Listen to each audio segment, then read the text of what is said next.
divine cosmic beings, and welcome to the collective reading for the second Aries new moon that is a hybrid eclipse that's happening on the 19th or 20th of April 2023, depending on where you live. And this is happening at 29 degrees and 50 minutes of Aries. This is right at the end of Aries. This is a big deal, guys. I've been talking about this, for those of you who are regulars to the channel, I've been talking about this for a while during Aries season. I did a spring equinox and the first new moon in Aries video, and a lot of the themes that wanted to come through and linked into this second Aries new moon were very prominent in that video. Do go check that out if you're interested. And it's just really quite fascinating to see the cards that I pulled yesterday, which was on the cross quarter moon. That was when the moon was in Capricorn, so the midway point between that Libra full moon and this second Aries new moon. And they all very much reflected what had been channeled. So, my name's Chloe and I work with card divination, astrology, and I channel energies through my body. I bring all of these modalities together to help us understand the astro weather that's around us right now, to help us understand on an individual level what's coming up, get us to be able to have more perspective and be able to detach ourselves from things that might feel a bit uncomfortable, and be able to then reorientate and co-create with that energy in order to facilitate us on our soul's journey. I like using astrology. There's so much, it saved me basically, astrology. Oh, my hands have just gone over my heart chakra, and it's one of the reasons why I do this channel, is to pay it forward, because the more knowledge and understanding that I had of the astro weather, not only for myself but the people around me and the world at large, the more that I was able to be at peace and have a sense of stability and resilience within me. And I use card divination to help us tap into the divine, but also for us to be stimulated visually and intuitively on that basis, and the energy work. So that's the energies that I channel have predominantly focus on healing, and helping the subtle energetic fields that help us activate healing on a quantum level. I often have energetic releases during these readings, which I will mention when they happen. And I mention them in order for you to tap into intuitively what they may mean for you. We're all on our own different journey. How do I focus on the tarot and the astrology? Well, the inner work, essentially. Very much a proponent of my practice. Lots of the things that I talk about are from things that I've worked through and things that I'm still working through. But it's what's helped me the most is the inner work. The more that we question internal dialogues, internal narratives, programmings, traumas, and really understand it and peel back that those onion layers to get to our soul, our spirit within us, the more that that vibrational frequency of integration ripples out into the world, and not only does it help then draw in things that are more in line with that vibration, but it also is then accessible to the collective. The more of us that are doing it, the more that the general collective energy processes and integrates their trauma and their programmings, and it just, the ripple effect is quite phenomenal. I want you to question everything, question yourself, question me, question everybody, and really sit with things and work out what truly matters to you in the long term. It's just such a pleasure to do these videos, and to send this out into the world and pay it forward. If something resonates in this video that helps you understand the astro weather and how to understand yourself and the world around you, there are things that you can do to pay it forward. So YouTube algorithm isn't pushing out long form content, so the more interaction on a channel, the more chances of YouTube going, oh, okay, this people value this, so we're going to now push this out into the ether. So if you want more people to access these messages, if something resonates, you can hit the like button, hit subscribe if you're a new viewer. Welcome new viewers. You can post a comment. This doesn't just have to be words, this can just be an emoji, because I do appreciate that talking about yourself and your experience can be really vulnerable. You can share the video. Regulars, if rather than going from the notification message of a new video coming up, type in the channel's name, which is All the Cards on the Table. Welcome. And access the videos from that search bar. Also, watching more than one video in a row really helps push the algorithm out. Do it if you want to push it forward. Don't do it for me. I'm not seeking that, although there is obviously an ego part of me which I'm very aware of, that's like, oh, that's nice, people are engaging, but yeah, I prioritize more, you know, if you want to pay it forward, because that's what I'm trying to do here myself. On a personal level, I would love to hear from you.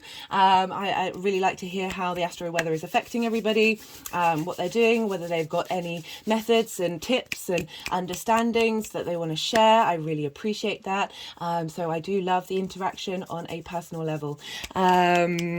So I work with the tropical zodiac. This means that this is based on the solstices and equinoxes rather than the constellations and where they are in the sky right now.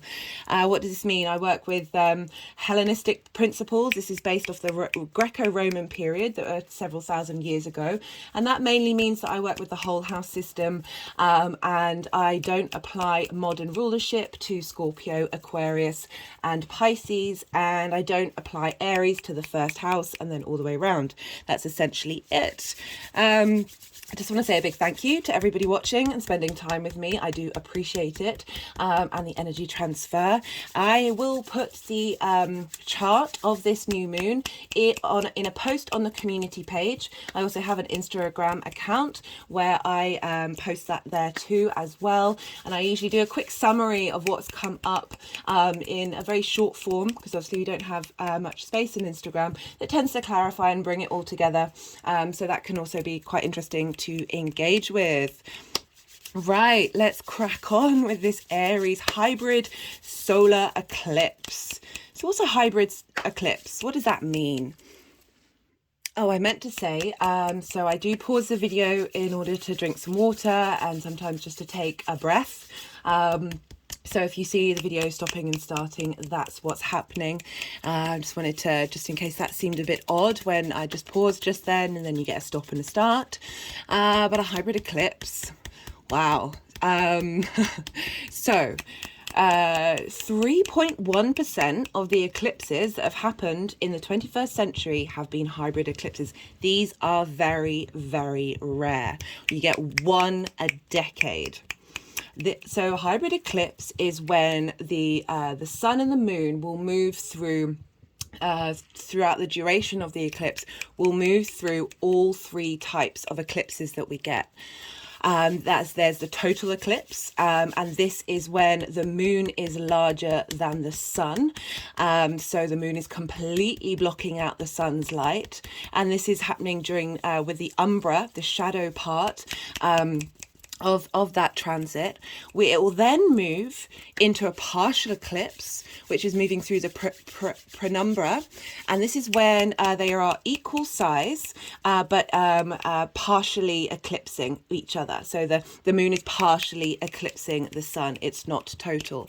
And then it moves into the annular, and that is the antumbra, and this is when the moon is smaller than the sun. This is called the ring of fire, where you get a ring of the sun's light moving through there. And then it will move back again. So this is quite phenomenal, really. This is, how did I interpret this energetically? Well, this feels like we are moving through all of those phases where we think about the sun and the moon. Just got the celebration card. This is about working together in order to produce a harvest, and then celebrating at the end of that harvest. So this is a bringing together of all of these three energies of not only the moon, which is our unconscious being, our spirit, our emotional intuitive response mechanisms, being bigger than the sun, our soul, our conscious willpower, our creative space, our vitality. So this is when we've got a new moon, it's the blending of these two, of getting our unconscious and our conscious space to combine together. So the moon is going to have prominence, be larger than the sun. They're then going to become equal, and then the sun is going to be bigger than the moon. So we've got this bringing up of the unconscious, this balancing, and then our conscious being really clear and understanding this journey. So really, really potent stuff. It's also, this eclipse is starting around the Antarctic.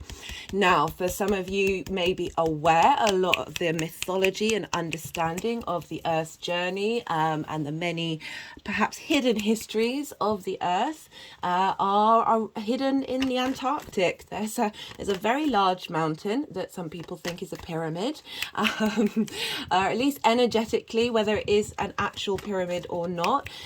So there's a lot of potent cosmic galactic energy there. I'm going to be talking a lot about sort of galactic energy, past lives, 3D spaces, energies from different solar systems during this video. It's something I believe in, but I don't necessarily focus on in a lot of these videos. But this hybrid eclipse, it's unavoidable. It's really, really unavoidable. And then this will be visible mostly over the ocean. The key moments will be over the ocean, which I thought was really interesting. You know, life, the human species, well, not just the human species, but life in general, formed in the oceans, we have the cosmic ocean, and came out of that. And the fact that we've got this very, very potent eclipse happening in the first zodiac sign, that is Aries. This spark of life that we have is pulling out of that ocean and feeding into it. And just because you won't see this eclipse doesn't mean this energy is not going to be impacting you. I feel that, you know, we have a collective consciousness and a collective unconsciousness. My hand's just hitting, tapping in between the third eye and crown chakra. And that it's those who do see it, that energy will then feed into everybody else's energy. So for example, here, GMT time, it's going to be happening very early, in the early hours of the morning when we're all sleeping. This doesn't mean that we're missing out. Right, what else did I want to say about the actual eclipse itself? So very, very potent energy, and it's starting at the end of the cycle of Aries.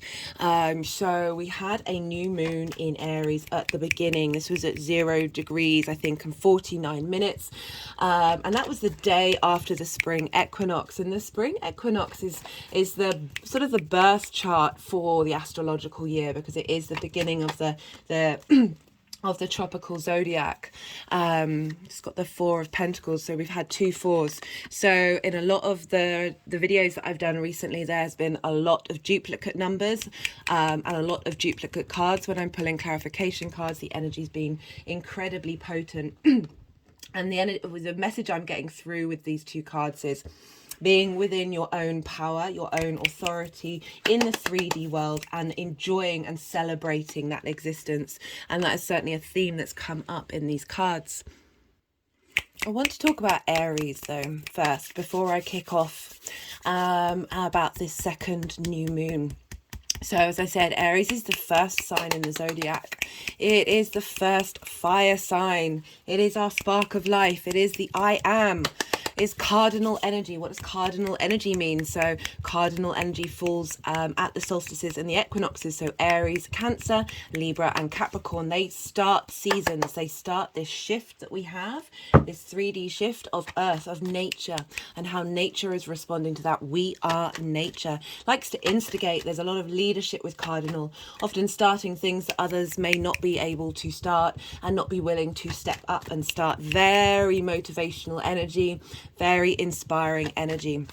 And it's yang day energy. This is sort of the masculine energy of taking action, you know, day energy. The sun is out, there's clarity, there's vitality. We're out and about, we're doing things during the day. Not to say that we don't do things at night, but there's this very intense need for action. You may have noticed a shift in energy. We had a lot of the personal planets, that's Mercury, Venus and Mars, in both fire and air signs. So fire and air are both yang day energy. And you may have noticed a lot of speed, a lot of go of the way that you do things. And now that's shifted. Mars is in Cancer. Admittedly, Venus has just moved into Gemini, but Mercury is in Taurus. So there's earth and water are yin night signs, and they are ruled by gravity. They are pulled down to the earth. They are connected to our earth energy. And there's a receptivity to that energy, whereas with the day yang, they're not ruled by gravity. There's a lot of fast movement, and there's a lot of need to take action, go without necessarily thinking things over. Got the Two of Cups here. Okay, they've just gone over the Lemurian card, which says creating new heaven is happening. There's a lot of duplicate energies coming through in these decks that have come through. The Two of Cups is about union, and I will talk more about that in a second. So, Aries. So with the Two of Cups, as well as with the Lovers card, in the way that I read it, is the union between the masculine and the feminine and spirit. So my hand's now clicking around the crown chakra, and now clicking around the root chakra, and back up and round to the throat, the heart, the solar plexus, the sacral chakra. Oh, that feels lovely. Right, so Aries is very independent, very direct. Let's go. Very much wants to run headlong into adventure. It's, you know, it can be very much linked into the hero's journey, which I talk about a lot in the spring equinox. And it's sort of, we've had Jupiter in Aries for ages, so we've been leveling up this Aries energy of moving away from being sort of, Aries is ruled by Mars, so very combative, can be drama, conflict, my way or the highway. And Jupiter moving through there has really been helping us level up, understand, bring wisdom, cohesion, elevation to that energy. Oh, I forgot the stag. So for those of you who are regulars, I might just go and get it. So here we go. Now we have the stag here with us. And as I was saying, I've been using this as a representation of Jupiter coming along and elevating that Aries energy, helping us be the spiritual warrior, help us really encompass the strength in order to go on that hero's journey, to be able to be autonomous, but also part of the collective, to not invalidate other people's experiences. So, as I said, Aries can run headlong into adventure, and the wisdom of Jupiter is helping us have just a bit more longevity, a little more forethought with the journey that we're heading on. As you know, Aries is very focused on the instinctive individual experience. And what does this mean? This means like wanting to do it yourself, to experience life yourself from a very personal, in a very internal, personal environment, rather than seeking outside help or outside influence. It's very much that autonomous, independent drive. Aries energy, they are very much themselves. Like, I feel like there's very few masks with Aries energy. The masks are coming down. Just had an energetic release because they're definitely coming down for this one. Sorry, I'm very excited about this. Really experiencing life for the self-discovery in motion. As I said, Aries is very speedy. Fire represents spirit. So it is the highest of the elements. So it goes fire, air, water, earth. So it's the one least bound by the gravity of where we're at, and that 3D human experience. It is that inspiration. It is that instinctive response to being connected to the creator energy that we all have within us. It's Aries energy doesn't hold on to the past. It's not second guessing itself, not being held down by limiting beliefs. As I said, there's a directness to Aries. There is the ability just to instigate, to start, to move on, to go on to the next thing, and not be bound by, oh, what did I do in the past? How do I feel about that? You know, there can be an imbalance with that. There's an imbalance with all of the energy, but we're here to, so we've been learning to level up that Aries energy for so long now. We've just had that Sun Jupiter Cazimi that happened on, what was it, the 11th? It was either the 10th or the 11th. Well, we would have felt that energy leading up to it and coming afterwards of really getting that vitality of the sun, the divine inspiration and wisdom, communicating with Jupiter, which is representing, again, wisdom, truth, universal truth. And there's a sense of joy and abundance with that. We're really being supported in this Aries area of our chart. The King of Wands. So again, this is the leveled up Aries energy, the desire to go on an adventure, the desire to be our inspirations and our creative energy coming from a higher place.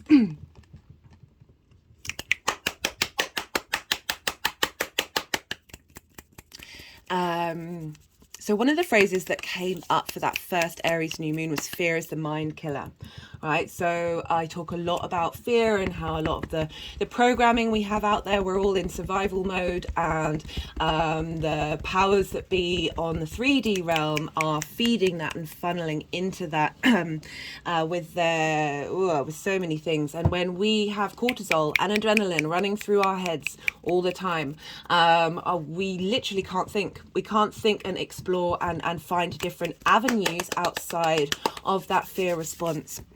So it's that, you know, that the fact that fear literally does kill the mind. You are unable to tap in to your beautiful cognitive self. There's a lot of willpower and purpose with Aries. You know, really calling us to be our own hero. My hands have now just gone over my heart chakra. But really making sure our sovereignty doesn't take away from others. Like there can be that sense of not necessarily appreciating other people's opinions with Aries, like very my way, I'm doing it my way. I'm not prepared to listen to other people. I've been looking after my friend's kid. She's an Aries sun. She's very young. And if you suggest something to her, her immediate response is no, and then she'll think about it. She'll be like, oh no, I do actually quite want that, or I do quite want to do that. But so it's really asking us to sort of level up that energy of being like, I can still be my autonomous independent self, but it doesn't mean that I'm blocking out outside energy. Oh, just had a big energetic release then. Oh, that felt cool. Right, so very Aries energy is fantastic. Like, be your own hero, go on that. The hero's journey is about how we are all on this journey. It's linked into the Fool's journey as well in the tarot, for those of you who are familiar with it, that where we go out, we're independent, we leave the village, we go out on our travels. It doesn't necessarily have to be physically, it can be mentally, it can be emotionally, but that sense of journeying and figuring life out for yourself, encountering lots of different things, and then usually you sort of learn something or you bring something back to your community that is of value, but the only way you get to do that is by going out on this journey, going out on this adventure. So it's bringing in the higher octaves of that individual journey is important for the collective. I've talked a lot about this Aries dynamic in particular because Saturn's in Pisces and Jupiter rules Pisces traditionally. So what's going on with Jupiter has been having a big effect on Saturn. And so Jupiter's been in Aries. I recommend checking out the Saturn series because I go into a lot more detail about the dynamics between Aries and Pisces, and because that Saturn transit's obviously impacting all of us. And so this new moon is affecting Saturn. And Saturn is affecting Pluto in Aquarius, because Saturn rules Aquarius. So we've got these big hitted energies feeding and being engaged with this transformation of this new moon. And Aries is ruled by Mars. So what's going on with Mars is having an impact on this new moon, this eclipse even, and Mars is in Cancer. But let's focus more on Mars for a bit. So Mars rules the square aspect. And this is a 90-degree angle. This is when you've got two energies sort of butting heads with one another. And this can often bring up conflict, drama, frustration, just like, oh, this feels more like hard work. So you need to put a little more momentum, a little more effort into the thing. But squares also represent friction, and friction, you know, is how this 3D linear time frame exists. So it's a very powerful manifestation energy that is tied into the Mars energy. I always say with Mars, give it something to do. It wants to be in motion. It wants to be doing something. It doesn't like being still. It's also incredibly independent. So if you want to like harnessing that Mars energy is really, yeah, also tap it into, you know, how do we get Mars to be the spiritual warrior? What is it that you want to attack? What is it that you want to defend? What's important to you long term rather than short term? Can you just let things go? Can you let this energy pass through you? And Mars is in Cancer, which is ruled by the moon. So, you know, we've got a feedback loop between Mars and Cancer during this time. They are in what's called mutual reception of one another. And this is where there's like a really strong connection between the two. So our unconscious needs, our emotional instinctive responses, how we nourish ourselves, our spirit's journey, that real deep emotional cycle of that moon, of how we feel about things, is being impacted by Mars being in Cancer, which is a yin night sign. And I've done a Mars in Cancer transit video, and the main sort of message that came up for that was Mars is helping us get in touch with our intuition on a personal level, really strengthening the power of that. And helping us understand what it is that we want to defend and how we nourish ourselves, and how we nourish the other people around us. But very much that intuition vibe that came through, that's impacting this second Aries new moon. So I'm just going to talk a little bit about the first Aries new moon. For me, the energies that were coming through with that was between that new moon and this one. This was a quick defrag. We're clearing out. We've been clearing out loads of old habits, old programmings, just a really stuck energy in our body, particularly with Mars having moved into Cancer, of that emotional body that we have, of being able to transform that energy, and really so much support happening in the stars. There's been so many cards that have come up in readings linked into karmic clearing, of really just understanding we're at this transition phase right before this hybrid eclipse, that's helping just essentially like a big balsamic moon phase of clearing out, of processing, transmuting that energy and turning it into something else.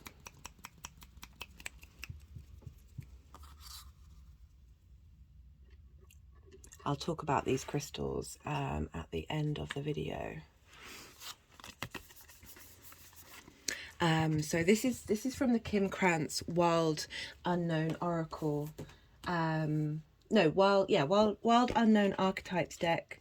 And I tend to read these cards when they want to pick them up, but let's see what they want to say when I was talking about this transmission, this acceptance and releasing and an integration period that we've been going through. So the Anima Mundi, the soul of the world, all that is. Anima Mundi epitomizes the principle accept all, reject none. So for those of you who are regulars on my channel, it's just not part of my practice to cut cords or banish or dismiss things. It's for me, it's integration of everything. Energy doesn't disappear, but we change it. So rather than severing and cutting away and then sort of being in that state of lack, of accepting and understanding all the things that have happened, and understand why, the context and the nuances of how they got there, and the deep amount of compassion that you can have for every situation and every feeling that you may be uncomfortable with, and really help hold space for that. And by that I mean, you know, sort of active listening, like spending time just letting that feeling be in your body, understand what those, you know, sit with those thoughts, be in a bit of sort of mindful meditation. Simply put, it is the living soul of the world in all its multifaceted, multidimensional layers, bonded together by loving cosmic forces. Diversity is celebrated, multiplicity is honored, and nothing is denied. Embrace. Constructs of separation dissipate into the wonderful mess of shared consciousness. Anima mundi is the link between the literal and the imaginal, the rational and the mythic. It is the connective fiber that makes life meaningful. This card indicates an initiation on the level of the soul. Just had an energetic release. You will awaken the unique light within and witness how this light contributes to the radiance of the entire universe. You will sense yourself as a critical note in the cosmic orchestra. Destiny is altered as you hear the enchanted melody of all living things. So, yeah, very, very potent, beautiful energy that's coming through for this new moon of, as I was saying, this journey between that new moon, the first new moon, and this new moon is integration and understanding and transmutation of that energy. You can say release, but it's sort of releasing that the frequency connected to it and allowing other frequencies to come through.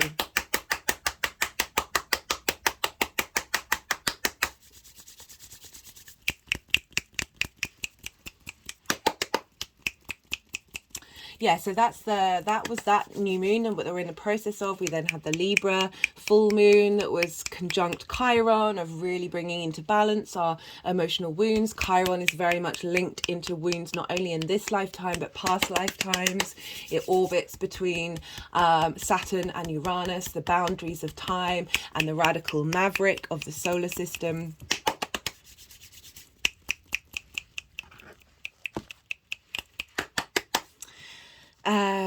Right, so I've talked about Aries. So what does that mean for this Aries new moon?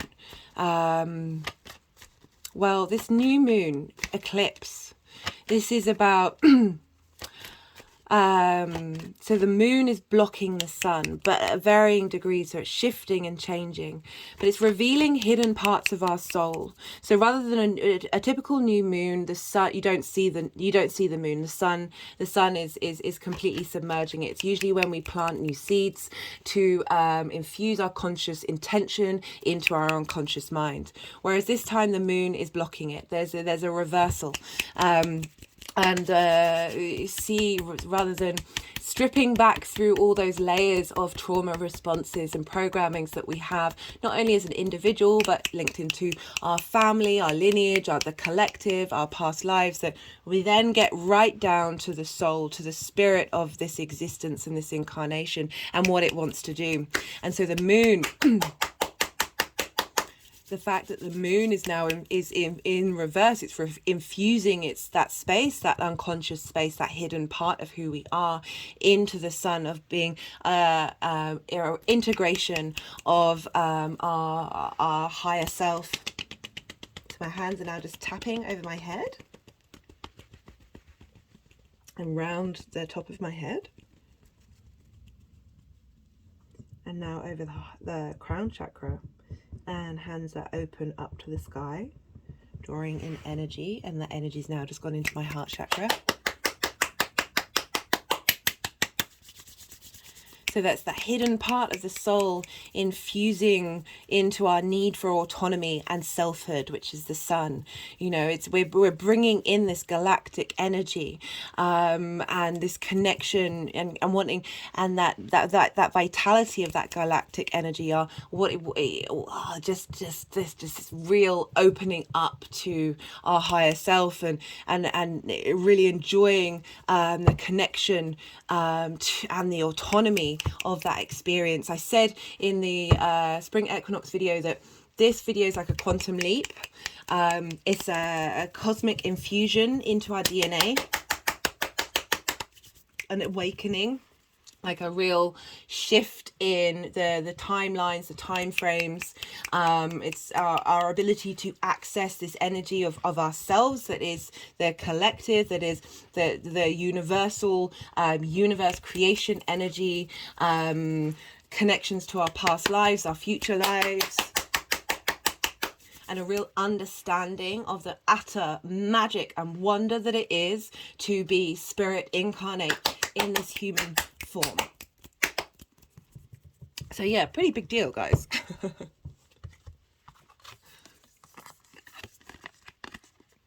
Okay, so they're wanting to go for these cards. So this is Rebecca Campbell's Work Your Light Oracle Guidebook. So before I say, I always ask the energies or the decks that I ask the decks that I have what messages, who wants to come and speak for the videos, and I was drawn to decks that I haven't used in any of these readings, and they're all very much linked into sort of higher frequencies, higher understandings, less about us on this, well, it's not necessarily us on the 3D, but acknowledging that we are divine sparks, and there's a lot more going on in the universe in dimensions that we're not necessarily fully aware of, and really like that sort of more 5D energy coming through with these decks. So that, you know, it's quite interesting, as I said in the beginning, interesting to see that the channeled messages that I'd been having and just generally just meditating on these energies, that was what I was picking up on. And then for the decks to then recreate that was just really beautiful. So the first card, this is the Work Your Light Oracle. I put all the decks in the description box. This is the crumbling. What are you clinging on to? There is a shift happening right now where anything inauthentic can no longer survive. Relationships, jobs, social structures, anything built on shaky ground is destined to tumble down. It's happening to bring you back home to who you truly are, both individually and to society as a whole, so you can live a life that is in alignment with who you truly are. When you're in the thick of it, it can feel like a personal attack from the universe. Have faith, because the difficult times will be your defining moments. You will be reborn in the fire, which I thought was quite funny because we're dealing with Aries here. You are being called to surrender, and that tickled me because Mars is in Cancer, which is a receptive, drawing in sign of like cultivation. To try and stop trying to hold it all together, to loosen your grip, to let the crumbling occur. It may be difficult at first. So my head's just gone down, and that's usually when I get clues from them that means no. I'm not necessarily resonating with the difficulty element of the message in this. That's not something that I certainly picked up on, but I'm just reading straight from the book. The sooner you let go, the sooner the rebirthing will occur. I feel like we've kind of been going through this. This is what we've been doing since that Aries new, well, just generally, but then heightened and exaggerated by that first Aries new moon. You have what it takes to allow what is falling away to tumble and fall. Once the tower has crumbled, the tower card is Mars's card. We're dealing with Aries, which is ruled by Mars. You will be able to rebuild your home on solid ground with mighty foundations. And in a view, and the fact that they said that, so essentially Saturn and Pluto are here to knock down shaky foundations and give power to those that facilitate us. My hand's now tapping on the heart chakra, and the fact that this new moon is communicating to those energies, I thought that was really important. And a view that is so magnificent that it will take your breath away. What are you clinging on for fear of nothing coming to take its place? Again, fear is the mind killer. The more that we open up to a sense of openness rather than closed, that the abundance comes through in so many ways. Now we've got unbound. Let me just find...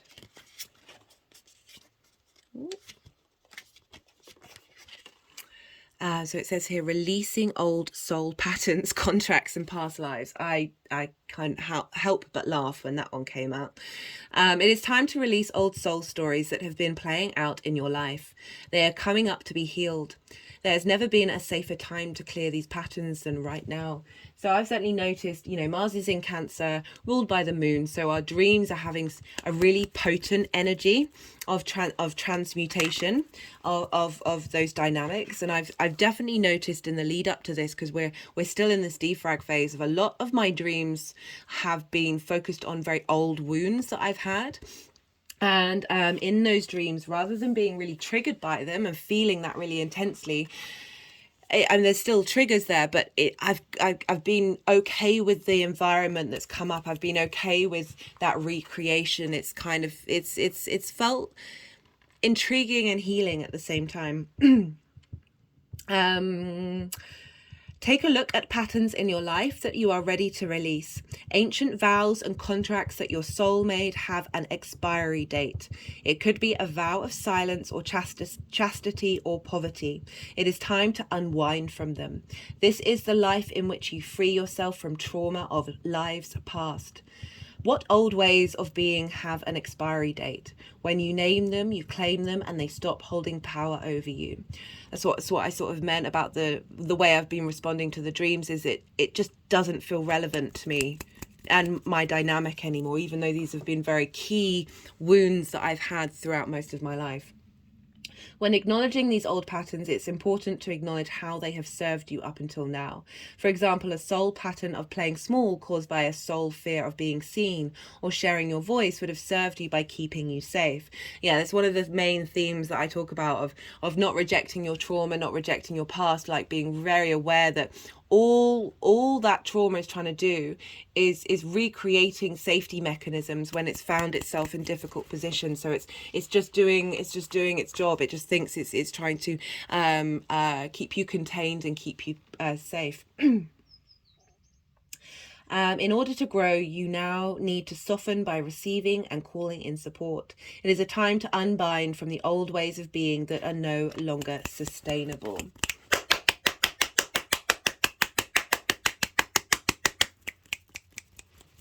So very, very powerful cards. And this was a card that wanted to go over them immediately. And this is Heaven on Earth. All are invited, fifth dimension, new earth, spirit in matter. That's from the Lemurian Starchild Oracle deck. And really just the message that's clear from the cards is that we are in this huge transition phase. Remember, a hybrid eclipse happens once a decade. That there's such a, I mean, this is happening just after like Saturn and Pluto have moved into their major shifts, and I love the astrology. It makes me so happy. They're all in cahoots to help us, guys. And so like it's really highlighting the messages that I've been feeling of we're shifting. There's a real shift in, that was the King of Swords. Let's see if that comes out. We're really shifting. There's a clarity. I'm just thinking of that King of Swords. There's a real clarity in knowing your own truth, and we've been working on, whether it's unconscious or conscious, of integrating those traumas, integrating those limiting beliefs. And really calling on from a very, like, I feel like our souls are all calling. The voice, the song, the vibration of our souls are getting louder and louder and louder and louder. You know, when I've been doing this inner work for most of my life, but really intensively since my whole life fell apart. I've said many times on this channel, I had a breakdown. You need the breakdown to break through sometimes. And since that point, that was that was Christmas 2018. Since then, genuinely been on a very intensive, very conscious journey of the inner work. And it, you know, I feel like I'm more myself. It's not that I'm a different person. I am a different person, but I feel more me, having gone on that journey of constant self-analysis and self-questioning, and really working out what moves me on a very fundamental basis. And so it just, yeah, as I said, like, I feel like our soul's vibration and frequency, the song that is coming from them, is so loud and just beautiful, just really quite beautiful, that despite the utter chaos that's happening in the outside world, there are so many that's funny, chaos of the outside world. But again, it was saying, you know, this is often very much linked into trauma, and power and obsession and addiction. That, you know, one of these cards says, you know, be kind to your trauma, or be aware of why it's got you to where it's got you. Be in that state of abundance and appreciation, this loving everything, of your whole life, of the good, the bad, and the ugly. And the more that we are in that state of being at peace with these things, the more that we're bringing in this vibrational level. Another really cool thing that's happening, not only is this a hybrid eclipse, but 2 days later, so I mean it's happening around the time, but when it's clearest, we've got a meteor shower coming. The Lyran meteor shower is at its peak on the 22nd and 23rd of April.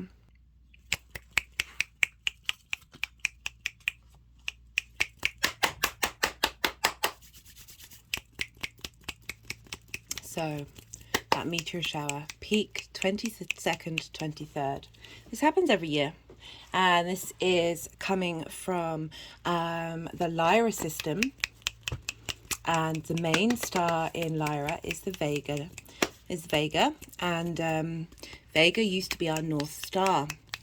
Because of the movements of Earth, not only through this solar system, but our solar system through the other layers further out.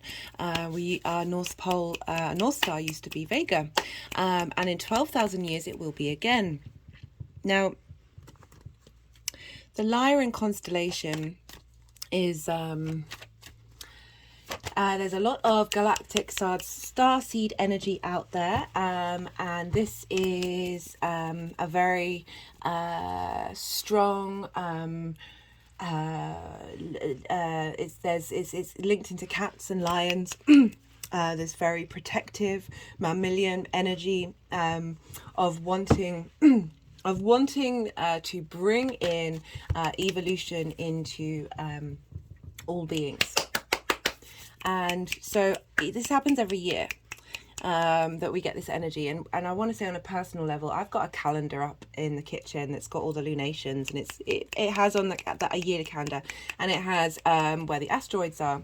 And when I was just I channel listening to music, the energies that I channel, really love that. And I was just listening. I think I was listening to Queen, I Want to Break Free. And the energies took me over to this calendar and very directly put my hand on the weekend of this asteroid belt, and then put their hand on my heart chakra. And the vibe I was getting was, this is important, this is a big deal. And then then I saw that, you know, we've got this hybrid eclipse, and this is happening afterwards, that the fact that this happens every year, this is really important this year, because this is happening just before that new moon. So the moon isn't going to be full. We're going to be able to see that energy. We're going to be able to see those meteorites. More of us are going to be able to see it. So again, even if you don't see it, that energy still goes into the collective. Then it's accessible for us all. And I just thought this is really beautiful energy when we've got meteorites. Just got the 10 of Wands.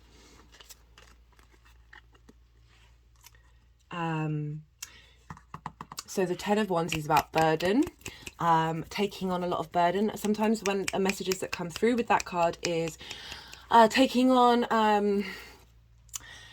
it's one, so it's passion, it's creativity, that energy from our past lives, our families' lives, of when those passions, that responsibility of having to do lots of things, both a responsibility and also if passions haven't been fulfilled in a lifetime, that we hold that energy within us, and we are here to transmute that energy and shift and change that energy. And I like that's coming up. That's that inward space. It's sort of implying all the ancestors as well as the past lives and galactic energy, that with the 2 of Cups, that union and that feeling supported and feeling loved, and the connection. So, okay, as they've brought this up, I'm going to stop what I'm saying about, for the moment, about the asteroid, the meteorite shower. And this is the Lemuria card. Creating heaven on earth is happening. So, you know, from two different decks, we've got heaven on earth. Lemuria, or Mu, is one of the Earth's lost land, where heaven really was a place on earth. A time before we were kicked out of the Garden of Eden. In Lemuria, life worked in harmony. All beings were seen as equal and were deeply reverent to Mother Earth. We knew that a mosquito was no worse than us and the sun no better. Perhaps you too believe that heaven really can be a place on earth. Perhaps you are part of the transition team who are at a soul level are devoted to creating this kind of harmony on the planet now. My hands have just gone over my heart chakra. Thank you for wanting to do this work. It is easy to get overwhelmed by the state of affairs on this planet right now, but you are being encouraged to keep holding the clear vision of the future. It is closer than you think. You may be guided to hold the frequency of Lemuria in your own community. You know, very much giving in that not just your things, it's other people's things, and bringing that into balance and loving that state, that frequency, and being able to shift it. For your own community, family, workplace, or within yourself, know that it is possible, and while at times it may feel like you're alone, you truly are not. Yeah, that this is you and your higher self. This is you and spirit, you and creator, you and just love it. I know that you are not alone. You are truly not. There are hundreds of thousands who hold the codes of this ancient lost land, and even Lemurian crystals that hold the codes of remembering that are beginning to rise all over the planet. Keep doing what you're doing, and remember, the only way to heal the world around us is to first heal ourselves. You know, again, I did talk about this at the beginning, about the feminine, the masculine, and spirit being in harmony with one another, of being able to bring in this energy, this sense of, you know, with that Two of Cups, it's being very emotionally stable, emotionally loved, emotionally supported, held, but there's that balance with the two.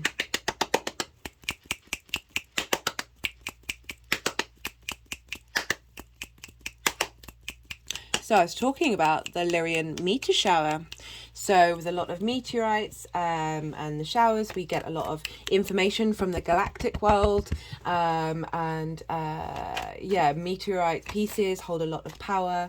Moldavite is a very powerful crystal. I have a piece here that's essentially holding this very sort of alien, otherworldly energy, and allowing us to access that we are that as well. Like it's not a separation thing, but an acknowledgement of the 3D separation, even if it's not on different dimensions.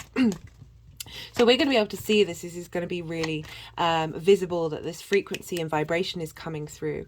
But very interestingly, you know, the Lyra constellation is named after the lyre, and the lyre was a musical instrument. And I just thought the synchronicities of this was quite funny. So I did the Pluto in Aquarius video yesterday, and I talked about how Pluto was very sort of, again, we've got another duplicate. So we've got 2 2s, 2 4s. So I was talking about Pluto and how that Plutonian energy of the cycle of life, death, and rebirth really doesn't want us to look back or go back to an old the old version of ourselves. So he was really resistant to people coming down into the underworld and trying to convince him to allow their loved one to come back again, or for heroes to want to be resurrected. So in fact, like going back to their old incarnation, like and not it's linked into not accepting change and not understanding the cycles of Earth. But very interestingly, there was one person who managed to convince Pluto to let his wife come back, and this was Orpheus. So Orpheus played the most beautiful music, the most beautiful frequency, and he had a lyre, the Empress, abundance coming through, love, how love is so important, this just thinking Venus is in Gemini, so let's see what comes through with that. So I'm talking about Orpheus. He was able to bring Pluto to tears with the power of his frequency. Okay, so the abundance frequency, the power of the abundance frequency. So music is frequency, music is vibrations. The whole universe is made up of vibrations. It's the 3D realm, like we wouldn't get it without the vibrations. And I said earlier, like the energies that I channel, they absolutely love music. It's one of their favorite things. And so this story of him playing the best music possible, like the most heartbreaking, beautiful, poignant frequency that moved someone who was very resistant, who was so dogmatic in his view, that's Pluto, about allowing anyone to return back to their old lives, broke down and said, yes, you can. Yes, you can take her. But there's one thing you must do. You must not turn to look at her. She will be following behind you. But if you turn to look at her before you reach back to Earth, she will disappear and you'll never be able to see her again. And Orpheus broke down in trust just before getting out into the open, and he thought that the gods had tricked him, and he turned around and he looked and she disappeared. So there's two messages here with this. So this energy of the meteorites coming just after the eclipse, of this beautiful frequency, this very life-changing, energy-changing frequency coming down, that is of such beauty and magnitude that it can shift and change even the strongest and rooted down of mechanisms. Especially Pluto is linked into the id, like our really deep core issues that may come up in destructive behavior and obsession and power control. All of those things are being shaken up right now over this new moon, but also about patience. So have faith in what's happening. Hold that space of abundance, of that gratitude, of that real appreciation of the 3D, of living in this 3D form. That the more that we tap into that energy and change our minds and get our mindset to be more in that space. You know, I talk a lot in this channel about how the mind is an addict. The mind wants the hormones that you produce from the feelings that you feel and the things that it says to you.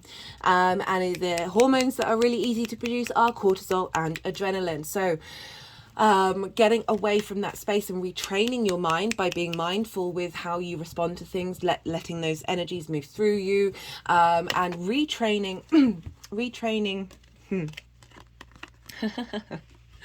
oh, mind and mastery. Oh my goodness me. So I'm talking about being mindful of your mind, being able to think differently. We've got the Ace of Swords, which is about a renewal, a new start, truth, clarity coming through. We've got the Three of Pentacles, which is about mastery, knowing your own, being in that mastery state in order to collaborate with others to create something beautiful and long lasting. I'm feeling these are our past lives and our future lives, because I feel like we're not only just calling in all those past lives that we've had, but all the ones to happen in the future. Time is an illusion as well as being very real. Everything all at once, guys. Ooh, that was pretty powerful. And how, yeah, really, you know, Aries has got such, just do it, just go. I'm going to do what I want. I feel like this, so I'm going to do this. It is, even though it's ruled by Mars, it is an abundant energy. It can really be switched into being an abundant energy of getting your authentic self, your soul self, to be integrated into a fully realized form. Because it doesn't mean it's not you, it's you. It is you, it's fully you. Right, so being patient, that's what I was saying, being patient. Sometimes these things take time, being able to integrate this energy that's coming through. Remember, this is a new moon, even though it's an eclipse. It's very powerful energy, but this is the energy that is being seeded at this time. With eclipses, it traditionally is recommended not to do rituals during this time.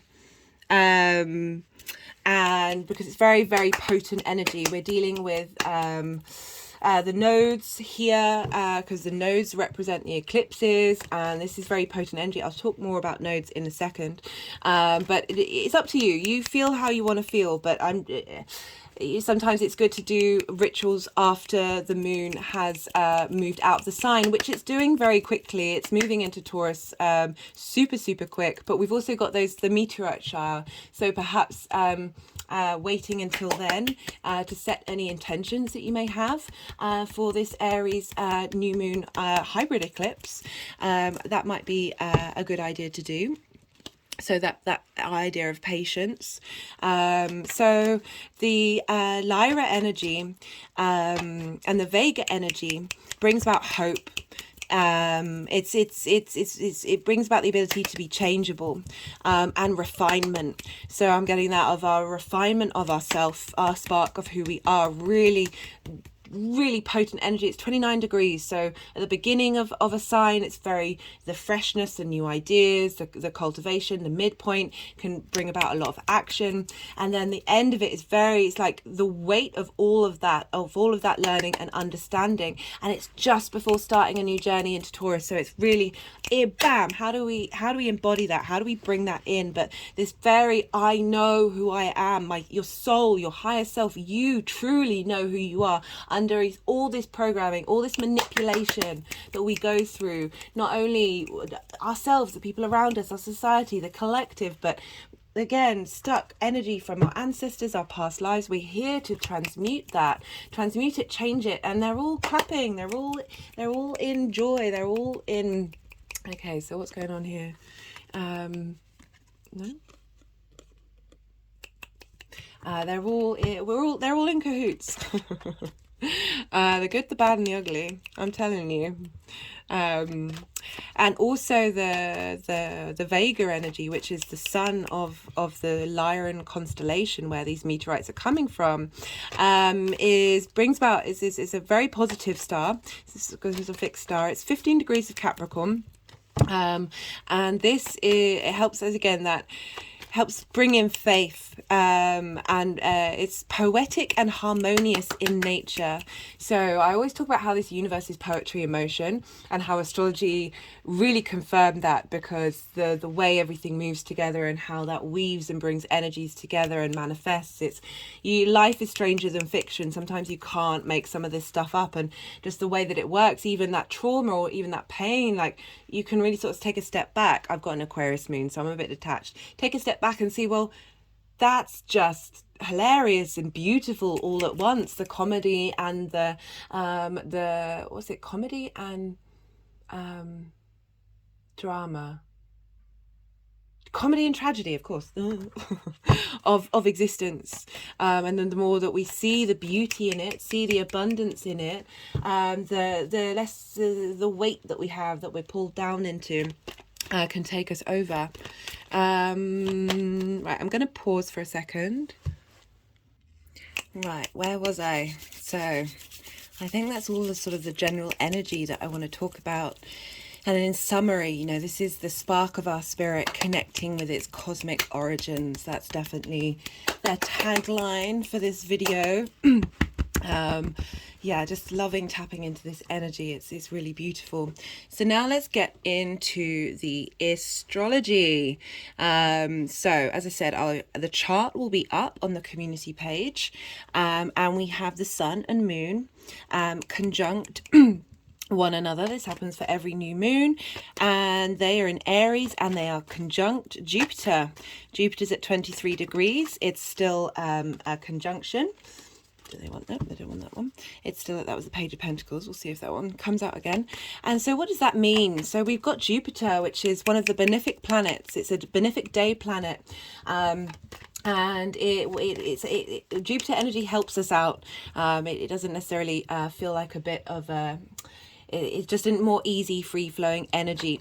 And so what Jupiter energy likes to bring elevation, likes to raise things up, there's a universal truth. It's the king of the gods. There's this sense of expansion, this sense of cohesion. And by cohesion, I mean understanding all the different parts in a wider whole. So very interesting that that's happening when I'm sort of talking about this integration of all our journeys that we've been on through each lifetime, and all the journeys that we will go on. Ooh. My hands just went all over, sort of flowed down my body in terms of like that sense of cohesion. There's a generosity with Jupiter. It's often the lucky planet, an expansion of opportunities. And so this is bringing in this expansive understanding of both your internal and external nature, the sun being the external and the moon being the internal, and bringing them into balance, bringing that elevation up, raising that energy up. It's giving strength and to the vitality that we have, and bringing in enthusiasm, and helping us be at peace with existence, like that really beautiful. I've certainly noticed with that Jupiter transit in Aries for in others though, of really being a bit more at peace with that area of your life, a lot of ease, a lot of releasing of old worries and fears and helping integrate them. And so this is this conjunction with the sun and the moon. So the energy of Jupiter's feeding into the sun and the moon is bringing elevation and cohesion between the 3D and the 5D. So really a deep understanding on both a conscious and unconscious basis of our connection to everything, connection to the all. Again, that cohesion of an integration and elevation, and a sense of wisdom and understanding with that. Just had an energetic release. The moon and the sun are also in conjunction with the nodes, with the North Node and Vesta. So the nodes are still in Taurus and Scorpio, which what makes this eclipse even more interesting. So we've got the energy of the node in Taurus, which is how do we feel in our body? What is it that brings us comfort and pleasure? What are we moving towards? What are we drawing in? What are we trying to reach and expand to? So that's that tangible Venus energy of Taurus, of pleasure and creativity and the arts and understanding of what moves us, what brings desire and connectivity. How do we relate to these things? In Taurus, which is the first earth sign, which is the physical senses of, it's again, how do you feel? It's fixed energy. So we've got the fixed energy of the nodes. So fixed energy continues what the cardinal energy is doing. Cardinal is Aries, so starting that, instigating a process, but with the fixed energy of the nodes of longevity, of this is ingrained and this is happening long term. This is not just a quick flash in the pan. So this conjunction with the North Node is the North Node is in the entangulation of spirit and matter together, and a need to bring these together, a striving, a hunger to bring this into manifest form and to incarnate these two elements together, that 3D and that 5D again, and wanting to be a part of something, striving for it, striving to expand. The nodes intensify energy, so that's one of the reasons why recommend not necessarily doing manifestation work around eclipses, because you're messing around with energy that's really big, and that I always find with my own manifestation that I'm just sort of very open to the universe, and the more that I sort of don't confine things by putting labels on it and putting restrictions on something, the more the universe has often provided me with things that I wouldn't have even been able to think of, that in my conscious thought that I wouldn't even, it just sort of levels up and brings in things that are beyond the imagination. So we've got this real strength of that North Node of intensifying that energy that our soul is hungry for.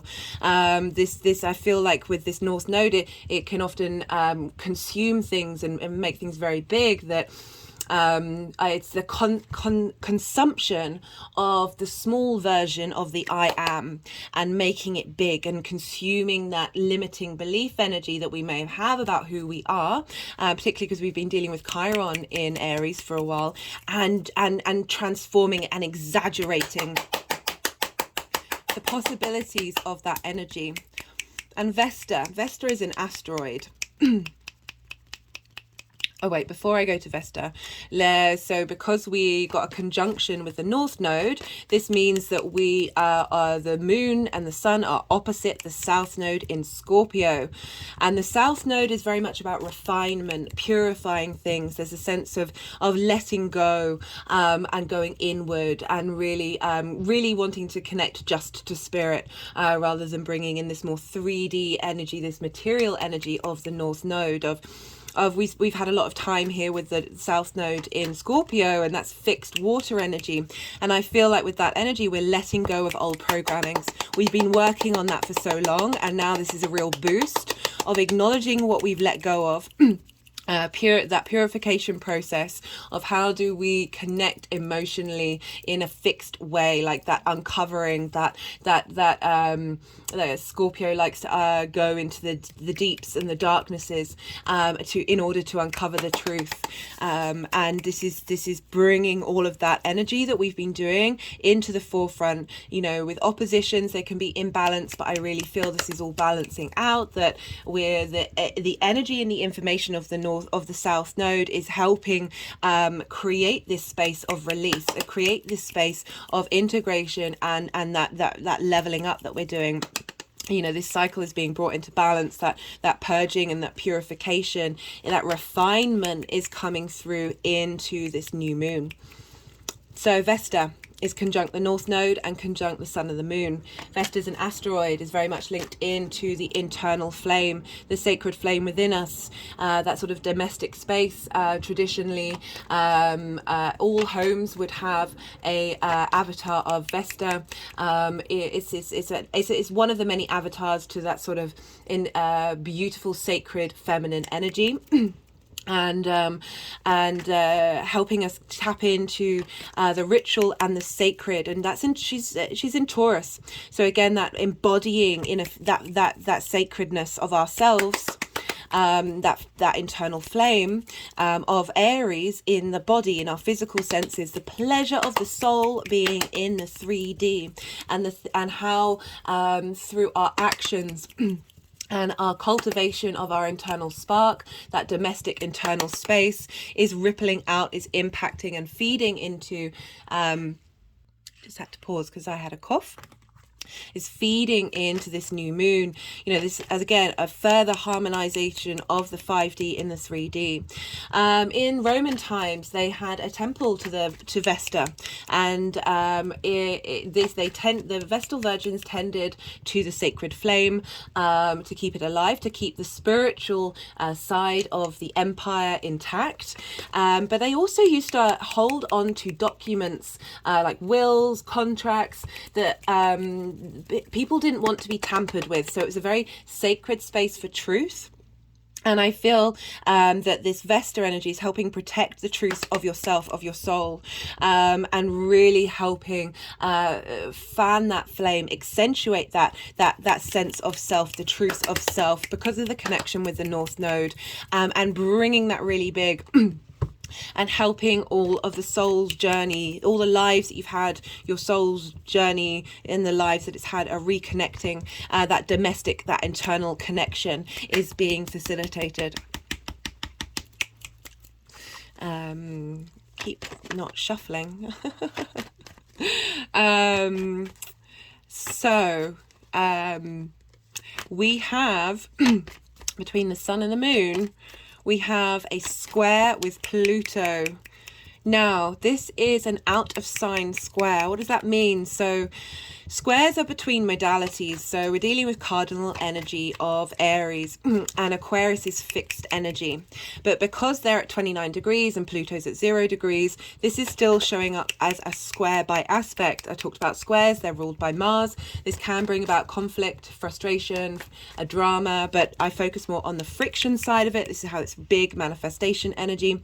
But because they're in fire and air signs, the sun and the moon and Pluto, this is traditionally sextile energy. Fire and air get along. As I said, they're not bound by gravity. They're yang day signs, so they understand each other a bit more. There's a sextile energy is an aspect of Venus. She wants to bring creativity, she wants to bring harmony, she wants to bring desire and passion and appreciation and value to that space. So we've got a square that's flavored, it's flavored by the aspect of a sextile. So we've got this manifestation, this bringing things into life, this sense of appreciation and value between Pluto and the sun and the moon. So Pluto's very intense primal nature. It is truly transformational. It's the cycle of life, death and rebirth. And for this to be making a hard aspect, which is a square, which is very potent energy, to this time, which very clearly to come up as our soul transformation, our regeneration, letting go of stuck energy and moving into a space of abundance, of being able to enjoy this 3D realm from a very galactic energy, from that higher King of Wands space. That we're really being facilitated by that change for long-term good, because with Pluto, as I said, it really struggles to allow you to go back to an old version of yourself. So this is intense emotional and cognitive transformation. So the emotions, the moon, the cognitive, the mind, that life, death and rebirth, intense inner renewal, and really opening up to the magnetic and potent energy that we all have within us. And Pluto's also squaring the nodes as well. Again, it's going to be doing that for a while. And this is nodes exaggerate energy. So I felt like the message that came through for me with this one, because Pluto's in Aquarius, which is the collective air sign. So this is about universal truths. And very much frequencies. I talk a lot about frequencies in the Pluto video, and I'll do so more in coming up videos. Of we're able to tap into higher vibrational galactic frequencies with Aquarius, more sort of quantum energies, sacred geometry, all of these things that frequency healing, sound healing, as I talk about vibrations and frequencies. And how the more that we get our inner work, the more that our frequency and vibration changes, the more that ripples out and transforms the world around us. And I feel like this is the Pluto square, the nodes at this time, as a very individual space of the Aries energy and our transformation, but it's transforming collective frequencies, collective agendas that are around. For Aquarius is idealistic. It's about the collective bringing everyone into balance and equality. And making sure that everyone is supported and no one is left behind, because Aquarius can be the sort of oddball energy, and through that oddball be feeling slightly like you're the black sheep, you're outside of the bounds of society, that you then hold more space and compassion for your fellow man and fellow human. That's old school way of saying things. That this is changing things a lot. Just got the Lovers card. Again, like those Two of Cups, this is about the union for me of the all of our energies, the masculine, the feminine, and spirit. We have all of these within us. My hand's just gone over my heart chakra. And the Lovers is about being able to make long-term choices that suit and match all of that integration and all of those parts. It's also got the snake and apples and mountains and air and the sun. We are all of these things. We are all of these things. Right, so what else is going on? Let's go to Mars. So Mars rules Aries, right? So what's going on with Mars? What's going on with the ruler of a sign impacts the sign that it rules. And so what's going on with Mars is impacting this eclipse, and Mars will be at 13 degrees of Cancer. Why is this important? Why am I saying the degree? Well, the Cancer full moon that we had in January was at 16 degrees, and that was a big, beautiful energy of emotional healing and transformation. And why was that so potent? Because Sirius, the fixed star, is at 14 degrees of Cancer. So not only are we activating that Cancer full moon, again, cardinal energy, and heavy moon energy, as I said, the moon and Mars are in mutual reception of one another, so their connection is very potent. But the Cancer full moon was conjunct Sirius, and Mars is now conjunct Sirius. Just got the victory card. Love that. And I always see this. So this is about an individual being celebrated. He's very prominent on the thing. They've gone and done something. They've achieved something, and now they're going to go and be celebrated and have a wonderful time. But there's also loads of other people involved. Like, it wasn't just that one person. That's why I talk about the inner work affects the collective. We're all in this together. That I see this as the new individual form out the other side of this eclipse, integrated with all the different journeys that we've been on, not only in this life, but in our soul's life. So, but I was just about to talk about the Sirius energy, and pride, like good pride in what you've done, pride in what you've achieved, what you've been achieving. It's also linked, the Sirius energy is also linked into ambition, this ambition to work collaboratively, to have celebrate the individual in the collective, coming through. Ambition doesn't have to be negative, as the pride doesn't have to be negative. It's very supportive energy of giving us strength to go forward, to undertake this victory. It's also linked into honor and goodwill, as well as courage. Courage is very important to be able to make the decisions that we may struggle to do in this fear-based world and this very difficult world. Sirius was also, I can't remember whose dog it was. I think it might have been either Artemis's hound, who was the goddess of the moon. I might be wrong on that one. But so the Sirian energy is linked into faithfulness and devotion and protection. So we've got this energy of protection, of support, of being faithful to something, of being that appreciation and that strength and that protection from the universe coming through from Sirius, a star, very bright star, feeding into Mars. And so Mars in Cancer is wanting to defend, wanting to protect, understanding your intuition, understanding your motivations and your drives to take action based on a very intuitive space.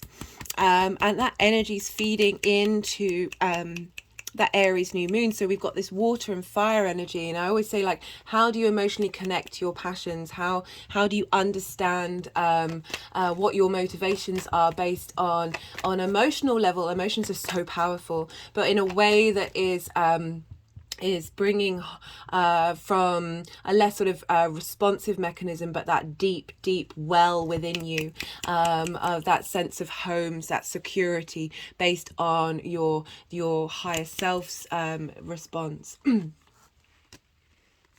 So we got the Two of Pentacles earlier, and so we've got 2 2s and 2 3s. This Two of Pentacles is about balancing. It's about being in survival mode, and being overwhelmed, but still going. I feel like we're all in this space. If you look in the background, the ships are on very high waves, and I sort of imagine myself if I was on that ship and feeling very nervous about things, but you just have to get on and do. You have to keep going. You have to keep being in that survival mode. But you're not able to think outside of that survival mode. You're not able to make a decision, make a choice that's really right for you. And this has been underneath this stellar gateway activation. This is the Kyle Gray Gateway of Light Activation Oracle. And very interestingly, we've got the Gateway Activation card. So it says Infinite Potential Manifestation Vortex. Just going to read from the book. The stellar gateway is the highest of our chakras and is found about 12 to 24 feet above our heads, 3 to 6 meters. It is the energetic gateway that connects us with the divine matrix. Interestingly, the divine matrix card came up in the Pluto reading.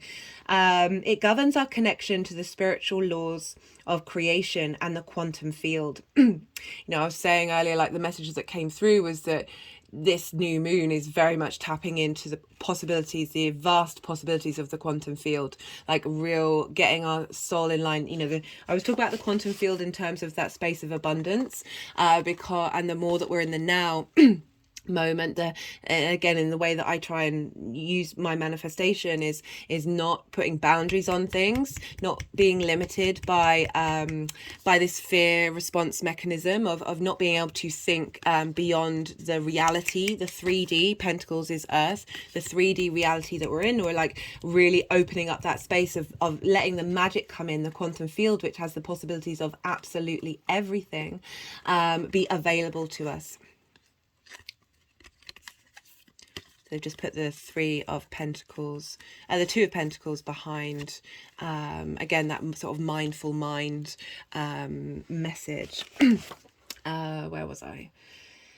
It governs our connection to the spiritual laws of creation and the quantum field and holds our life's potential, as it holds all the intentions that we set before this incarnation and all the intentions we set during it that support the ever unfolding path of our earthly experience. Energetically, this portal is beyond space and time. So I read these descriptions just before I did the reading. So after doing a lot of meditation myself and after writing my notes, and it was just, this card really blew me away of how it was bringing absolutely everything that I was channeling together. And when we connect it, we come into an alignment with all the aspects of our soul's journey, including when we were part of the cosmos. This card transports us to a stargate that has a giant pyramid within it. Above the Stargate, there are 3-dimensional images of Thoth, the former priest king of Atlantis, who is one of the ancient masters holding the secrets of the universe. This image is a reminder of our potential and our ancient and starry connections. The pyramid is a symbol of rising power and how our soul has existed through lifetimes. The Stargate is a projection of our own stellar gateway. This card is therefore a reminder that all things are possible and that with the right alignment we can draw the powers of heaven down to earth in order to create heaven upon earth. And when I read that after seeing those other 2 cards that said heaven on earth, I was just like, whew, okay, message loud and clear. Your message. You are a master of manifestation. Every one of your thoughts, actions, non-actions, and choices is affecting the unfolding of your path. Realize that you have the great potential and power within you. And through your focused awareness, again, that focused awareness, that mastery of your awareness, not only just in the mind, but our emotional and physical responses. Realize that you have the great potential and power within you, and through your focused awareness you can draw on heavenly support to create the life of your wildest dreams. Know that all the energies you connect with are carried up to your stellar gateway, and if they are aligned with the intentions your soul had before this incarnation, opportunities will come your way. It is important to consider connecting with your cosmic origins at this time, and also tracking down the intention of your soul. For if you can bring your wishes into this life together with your pre-life intentions, you can live a life that is aligned with the highest heavens. Just beautiful. Beautiful. So it's now stacked the Lovers card and the Victory card all together. I find when they stack these energies together, it's sort of a confirmation and a compounding of the messages that come through that help us integrate it, not only through listening to it, but through the energetic transfer, even if you're not feeling it consciously, through these cards, through the screen to you.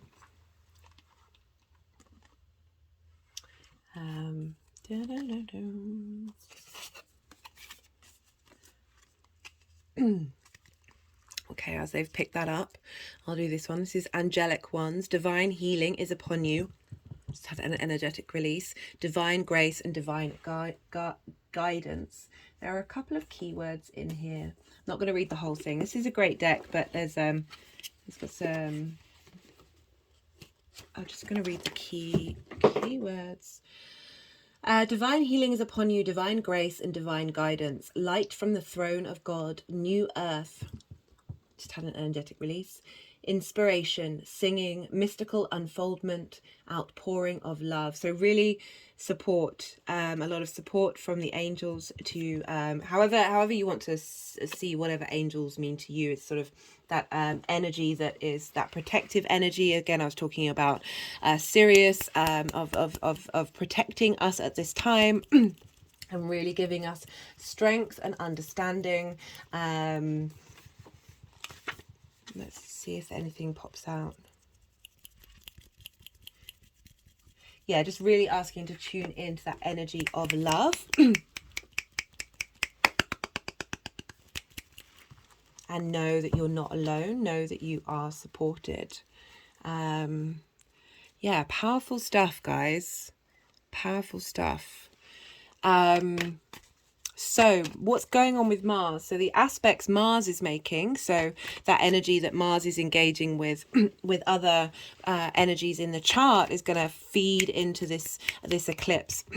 So Mars, I said 13 degrees of Cancer is squaring Chiron at 16 degrees of Cancer of Aries. So I didn't mention Chiron before because it's a wide orb. It's 13 degrees away from the sun and the moon. However, because we've got Chiron talking to Mars at this time, that energy is also feeding in. It's just not as strong as it was, I say, at that Libra full moon. I talk about the mythology of Chiron in great detail in the Libra full moon collective reading, so I really recommend you check that out because it's a very powerful energy. But essentially it's dealing with emotional wounds that don't feel like they don't ever seem to go away.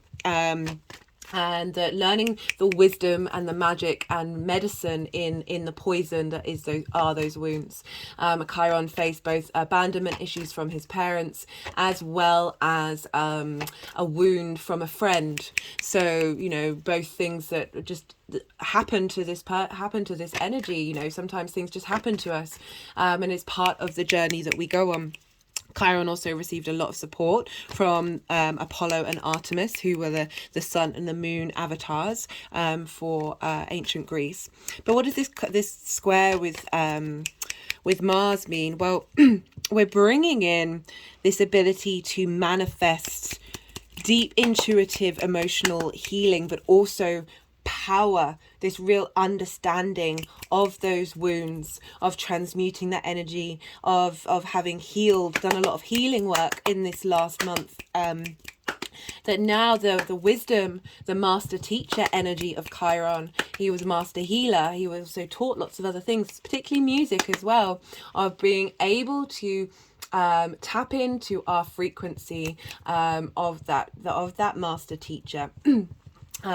And how that we embody that in our motivations and our drives. Like, really, I feel like that's the balance between sometimes our intuition can be really blocked, and usually through trauma response mechanisms, that this is facilitating shifting that energy and helping us really accentuate our intuition and be able to operate from that very beautifully receptive energy of Cancer, that yin night energy of the moon, of really knowing not only our core needs, but how we then embody them in our actions and our deeds and our motivations in the 3D realm, that Mars energy. So really strong. That's a square, and they're both cardinal energy, so it's leadership.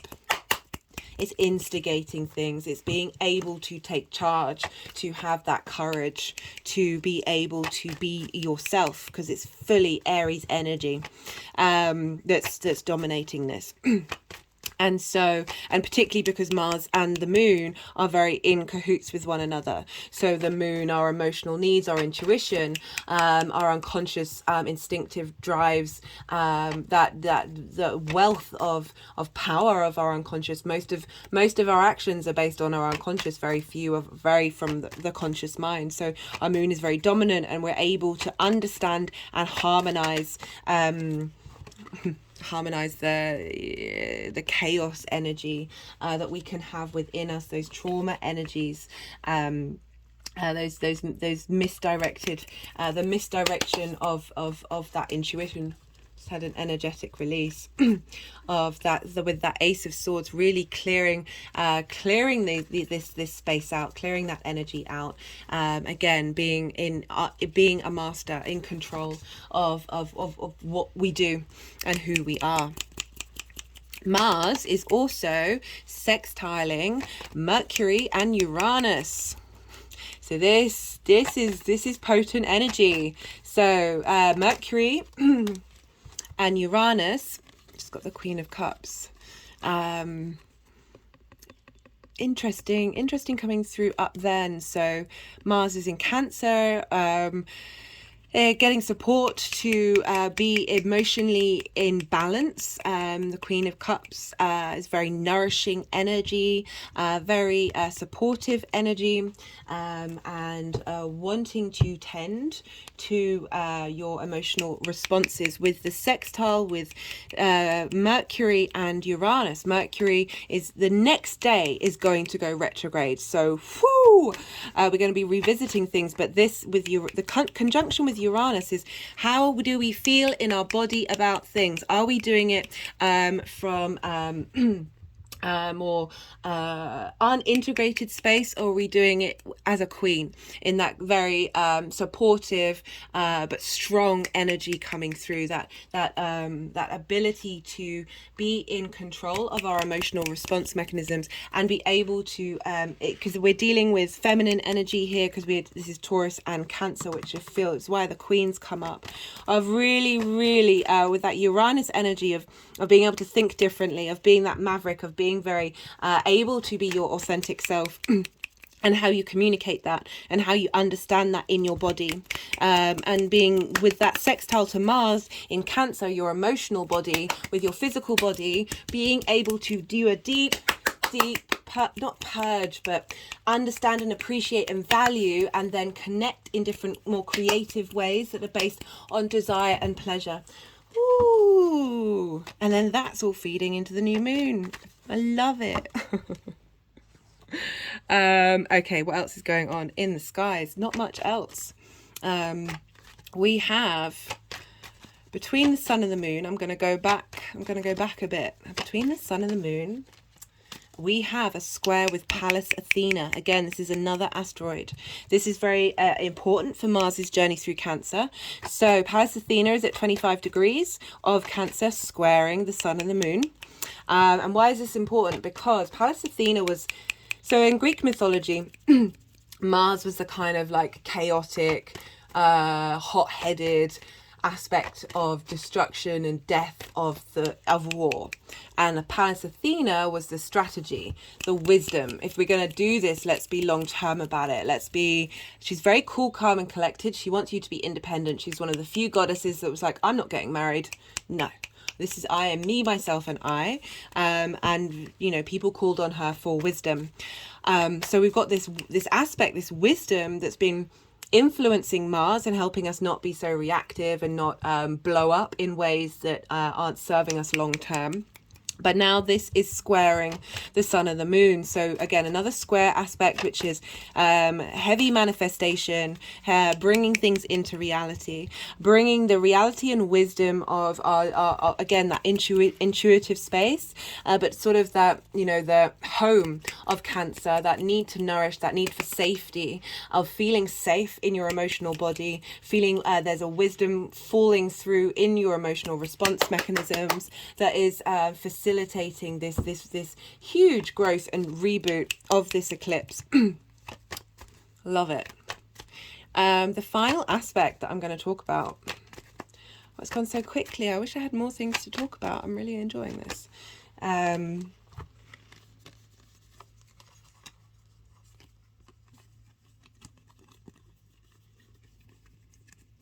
So I was about to talk about Lilith, and we got the Seven of Swords. Now, Lilith has essentially been a scapegoat and a vessel for the independent feminine. So this is another asteroid. So Lilith would be So she helped the society deal with a lot of childhood deaths that were very prevalent before in for most of civilization. So she was blamed on that. She was blamed for individuals breaking away from marriages, or women who were very independent, who were sort of tempting men. She essentially just got a lot. She's been, I am eternally grateful for her for holding that energy, whether that just even though it was against the truth of her nature, this very strong, independent, feminine energy. And with the Seven of Swords, it's like you're having your resources taken away from you. So with that Lilith energy of that miscommunication, misunderstanding, misuse, and being denied the truth of who she was for so long. And another reading for the Four of Pentacles is holding on to power, as sort of that physical society holding on, restricting, and denying Lilith her true expression. So it's very interesting. We've got this energy coming through. I've wanted to put the card back in the deck, or have they? Okay, so they just put it at the bottom of the deck, and then they took it off and took off the Nine of Pentacles. So this is it's making me laugh because this is very independent energy. It's one of the most independent cards in the deck. This is her reality. This is her reality. Of you do the things that make the right choices that suit your nature long term, your soul's nature. You put in the hard work, you make the right choices in order to create this abundant space, this sense of freedom. Oh, that was beautiful. So we have an out of sign trine. I just popped out the Ace of Cups, Page of Cups, heralding in new, creative, imaginative ways to connect. It's very useful energy. Connect to the waters, to our collective waters. Oh, that's because I've forgotten about Saturn. Thank you for reminding me. The card just went over my heart chakra. That ability to be to be imaginative outside of society's norms and creative,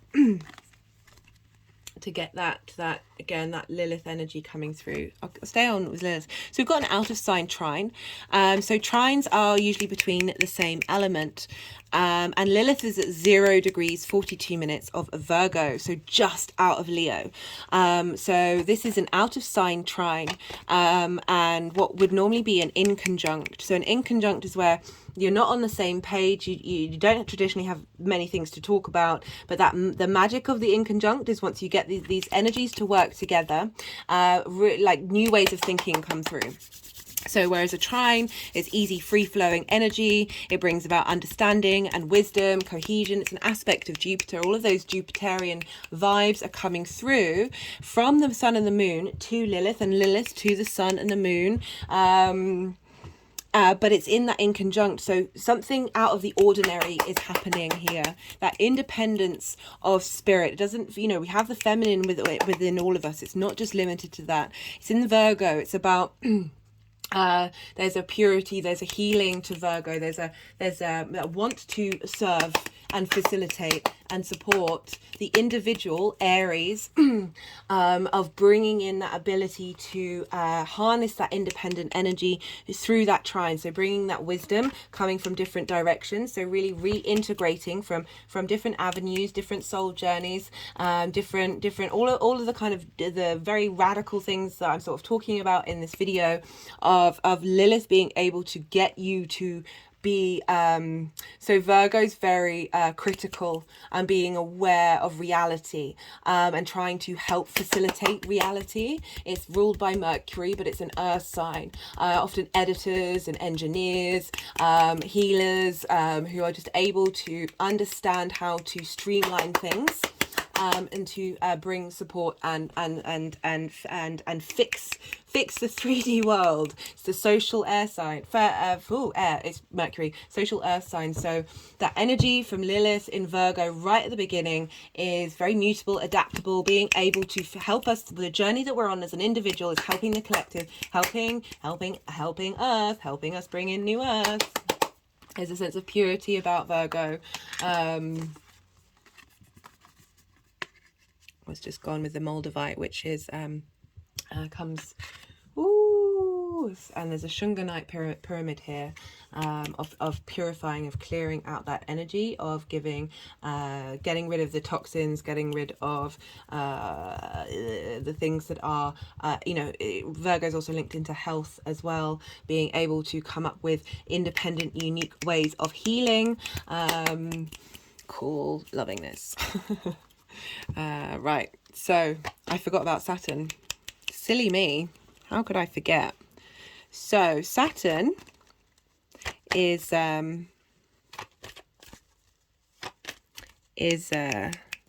opposing Lilith. So this independent energy and this Saturnian energy of long-term foundations and legacy and integrity. So this I could read the negative of this, of it being restricting that feminine energy, but I'm all about bringing things into balance, of harmonizing things, of being able to tap into the magic, the structure that Saturn is bringing is the magic of that Piscean collective emotional unconscious, of really allowing us to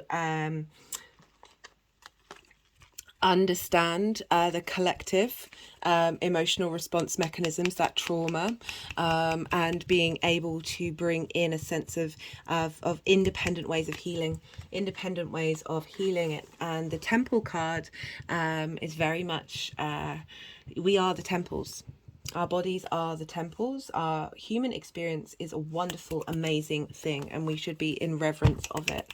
And that the energy that's coming through is facilitating the fact that we are these divine beings, and the power in which we can heal is phenomenal.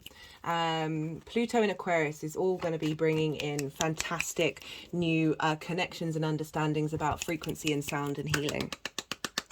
So Saturn's opposing Lilith, and it's also, Saturn is in almost exact conjunction, sextile and trine with the south and north node.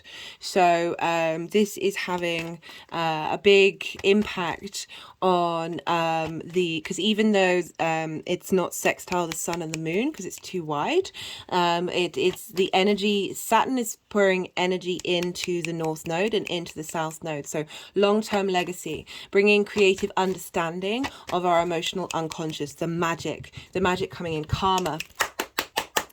Saturn's linked into time and linked into karma. He was an agricultural god. You reap what you sow. This is very much linked into agriculture in terms of the harvest. And things can take a long time. It can take a while to get there. But when you do, you're in celebration. Wanting to go with the Queen of Cups, Saturn in Pisces, of facilitating this culmination period of, again, what was that one of those cards saying, of the soul contracts that you've made in past lives of poverty, silence, or whatever it was, and they've helped you, and now is the time to we're reaping the benefits of those, and we're changing up the cycles. Because we've got the sextile from Saturn, which is an aspect of Venus, of giving appreciation and value from that karmic space of Saturn into the north node of where we're headed, how are we exaggerating this energy, how are we making this energy big. So we've got the Judge and the Mentor. Let me just get the book. The Judge has an incredibly important job. They work every waking hour of every day, helping us discern what is safe, true, and just. When this archetype remains unconscious or is captivated by fear, That kind of reminds me about when I was talking about Orpheus and being impatient.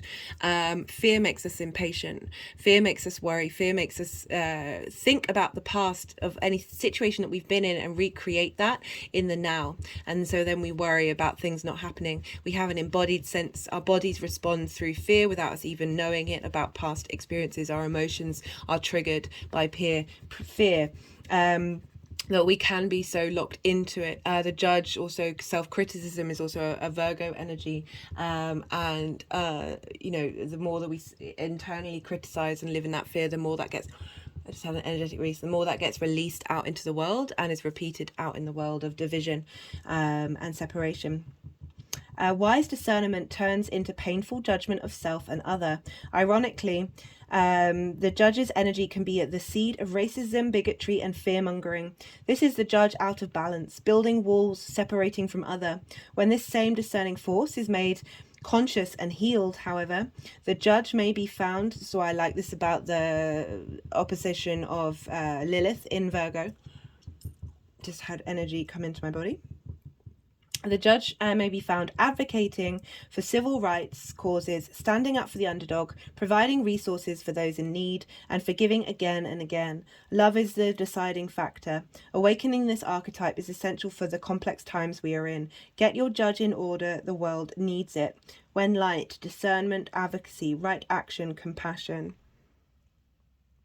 The Judge energy is contagious. When we feel judged, walls go up all around. Similarly, when we feel accepted, the entire world softens.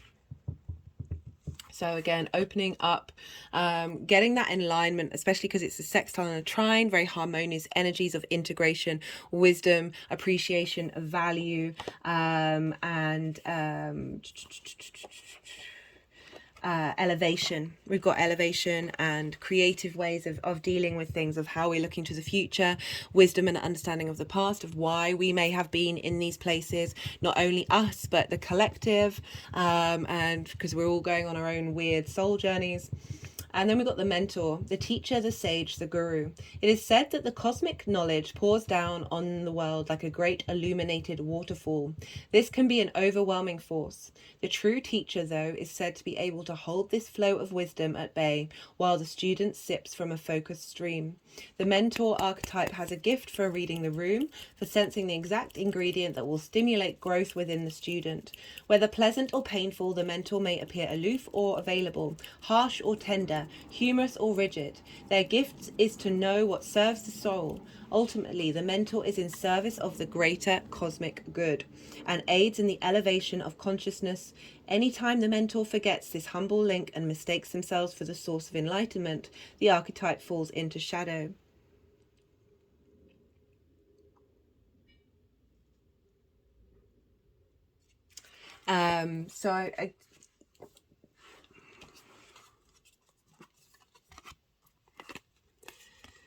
So again, that's that strong Saturnian energy coming through of support, and giving us good foundations, helping us understand the cycles of time, and that we're in this completion phase where, well, it's not always, we're always constantly leveling up, that there is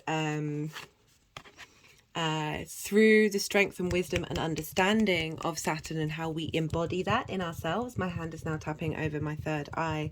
That our vibrational shift, our support, our ability to be that, taking that sense of authority and responsibility and integrity of Saturn, that's drawing down that kind of energy into this new moon, that we are then able to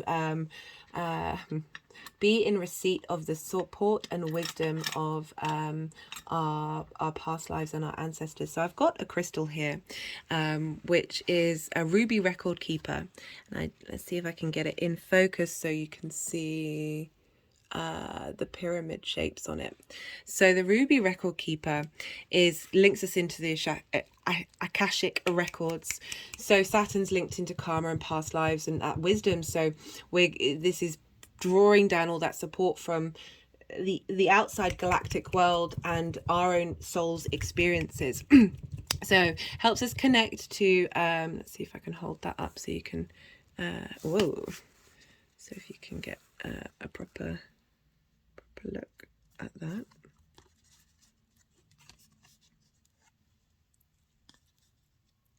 And ancient ancestral wisdom. The triangle represents the Trinity, which is the basis for the 4 element symbols. This is linked into the root and the heart chakra.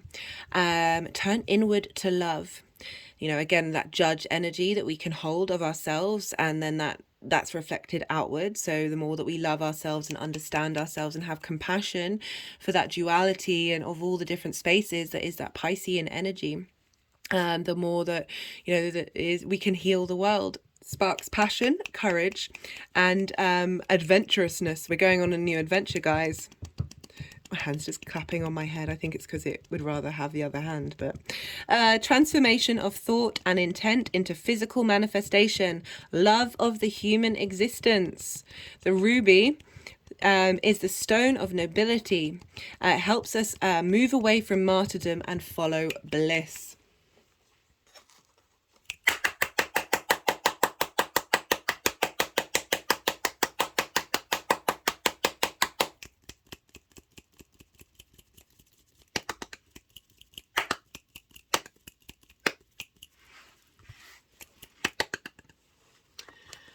Wow. I'm just going to shuffle for a little bit to see if any... No. There they want to go. This is the numerology deck. Let's see what cards come out from here. Sort of closing messages, because that is all the astrology, guys.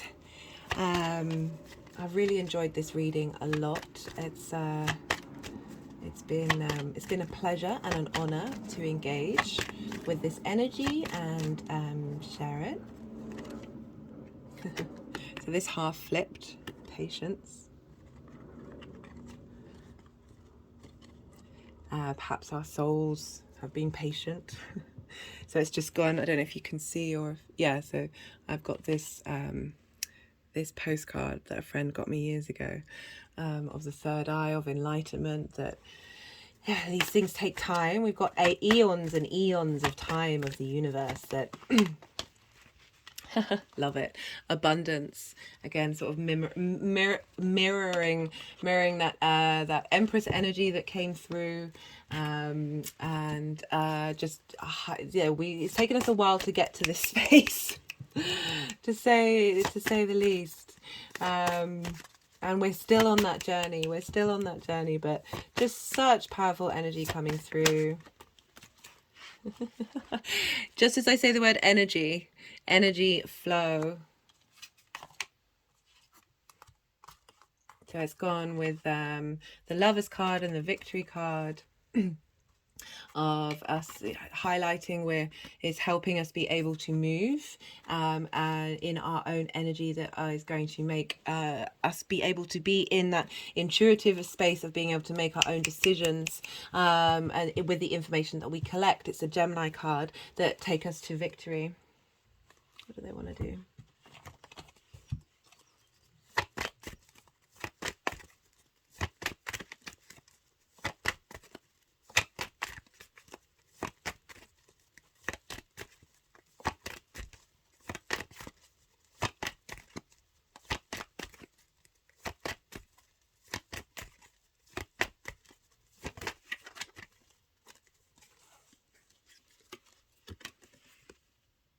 The Strength card. This is in the toss deck. This is called Lust. When we get in balance, we are able to appreciate the bounty of our existence. It's about bringing into balance our emotional instinctive response mechanisms and our cognitive higher mind, and that when we do that, we can really appreciate the beauty and wonder that is this 3D human existence. We are so powerful. We are so completely and utterly powerful. And I mean that in a glorious way that isn't through our power doesn't diminish other people's power. One of the things that I said about Aries energy is just your confidence doesn't need to negate other people. It doesn't need to diminish other people around you. We're not in this space of lack. Got the Resistance card. So it's just gone with the Shunganite Pyramid of helping clear and transmute any blocked resistant energy that we have within us.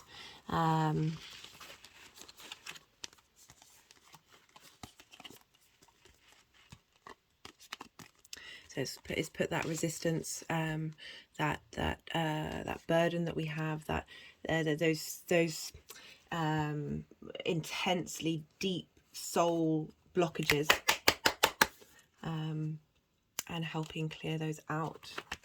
Right, any more guys? Let's see what else wants to come through. I put all the decks in the description box, so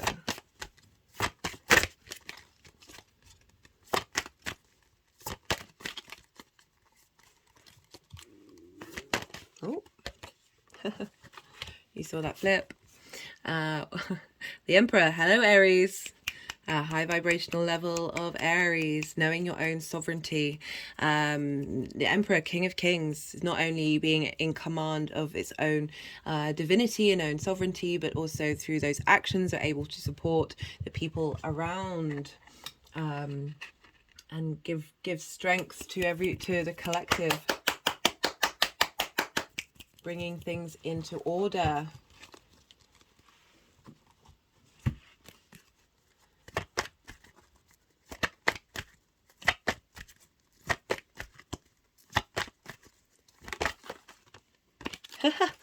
What did I say?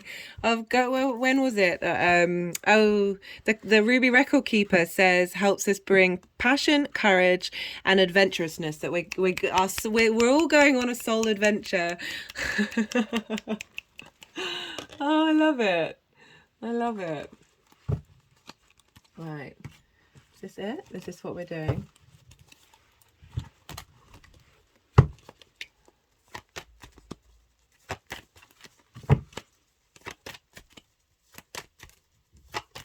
You know, as I said, sort of the main theme of this is the spark of our spirit is connecting with our cosmic origins.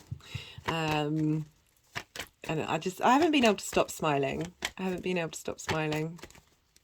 know, I said with the patience thing, I mean, this can manifest in different ways. I don't want to limit it, but it might be that it's not until the midpoint. So this is when the Cancer new moon that's happening on the 17th of July is when this is fully emotionally integrated. We start on that journey. But you know, I'm intrigued to see what happens and how this works out, but bearing in that patient's mind. You know, what flipped over before was the King of Swords and the Page of Pentacles during this journey while I was shuffling. So that King of Swords, that truth of knowing who you are, there's a real clarity. There's no, you're not second guessing yourself anymore.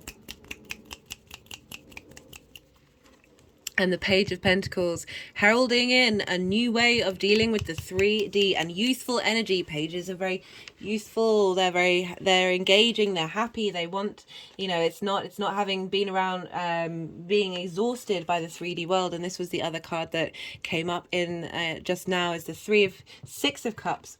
So we've got duplicates. We've got another 2 6s. We also had 2 5s. We had the 5 of Wands and oh, not 2 5s. We've got 3. Why can't I count? We've got 2 4s, 2 2s. And 2 6s. So this is about thinking of the past fondly. This is messages from the past coming to give us gifts. You know, but the past is also the future. So that's just really made me smile of bringing in that message again of soul connections.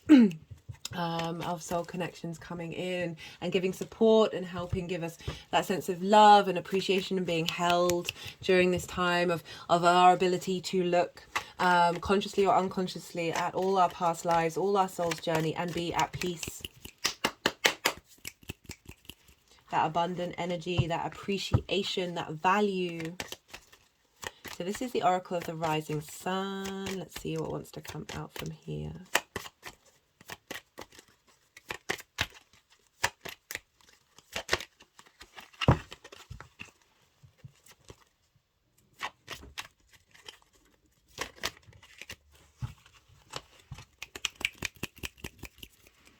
So that was exaltation on the bottom of the deck that kind of came out. That's the moon in Taurus. So the moon is very quickly going to move into Taurus and is in its exaltation in Taurus.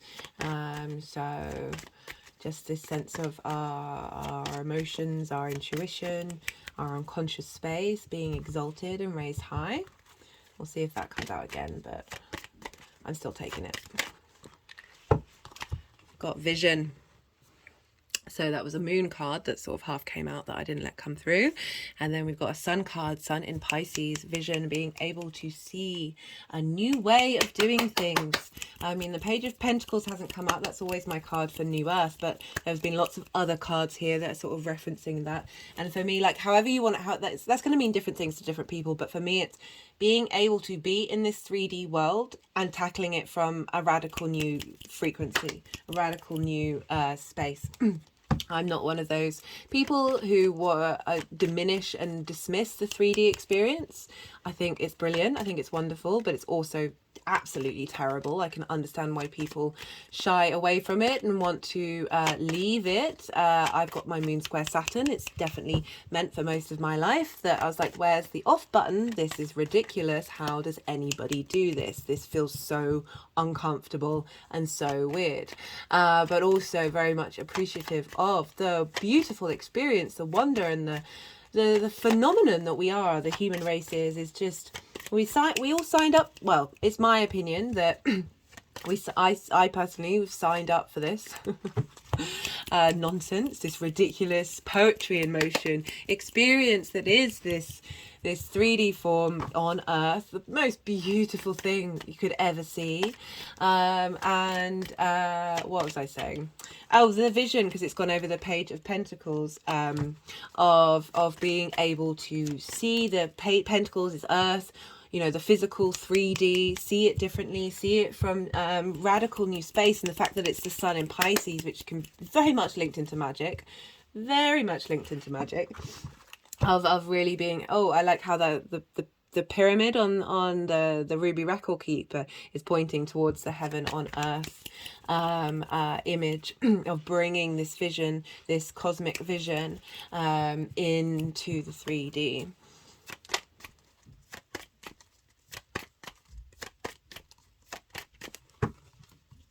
Right, is this it? Are we done? Bit more tarot.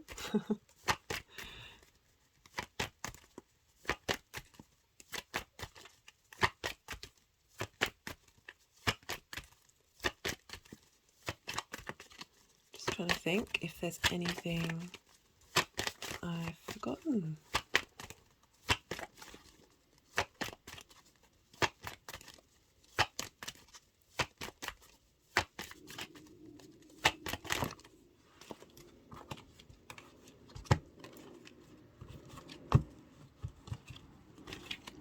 Okay. We'll put that at the bottom of the deck again.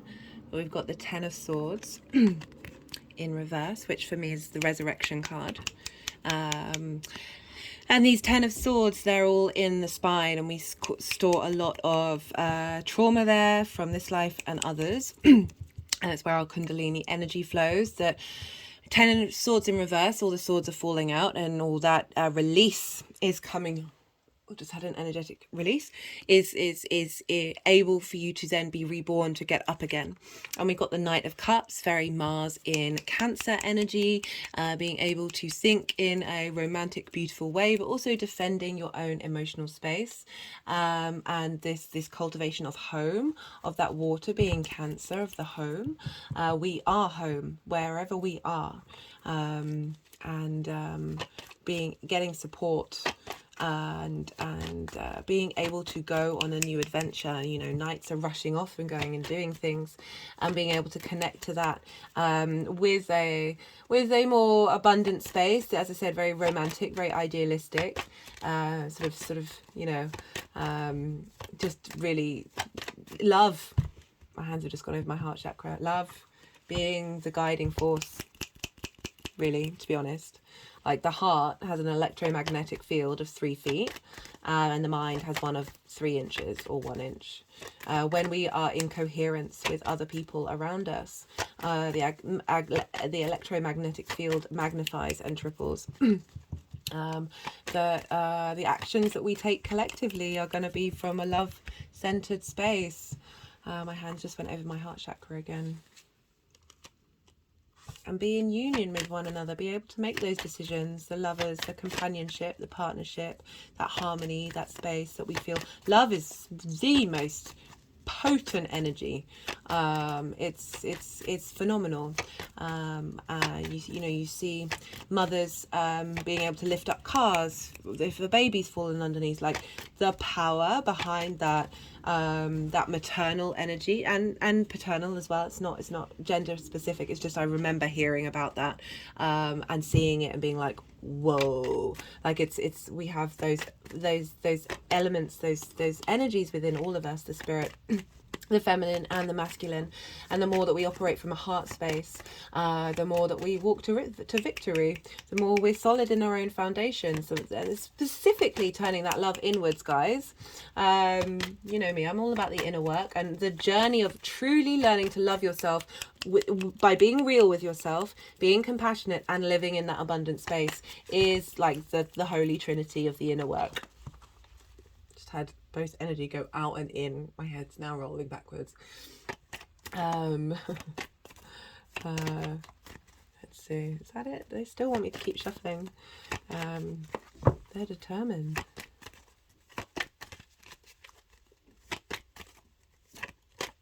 And the individuals being utterly battered right now. Our autonomy is being stripped away. This is why I really recommend checking out the Saturn in Pisces transit video, because what's going on in the stars now is facilitating the strength and resilience of the individual spirit. Despite everything that they're oh, goodness me. Despite everything. And I was just talking about, so like another way of looking at the Emperor is power, is dominion. And for that Ace of Pentacles to go over it, you know, there is always going to be different messages for the same card. That Ace of Pentacles, which, as I was saying, because, you know, you've got, should I hold it up?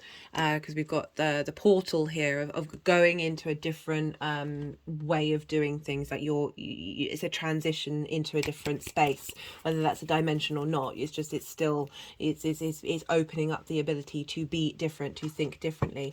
And that's the Pentacles, a new lease of life, of dealing with things, you know, that's heralding in a new thing. And the Ace is a renewal of how we are and who we are and how we interact with one another.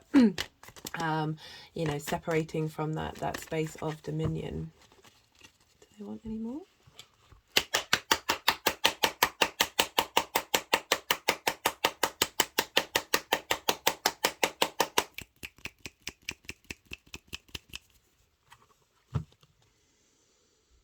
Should we get a final message?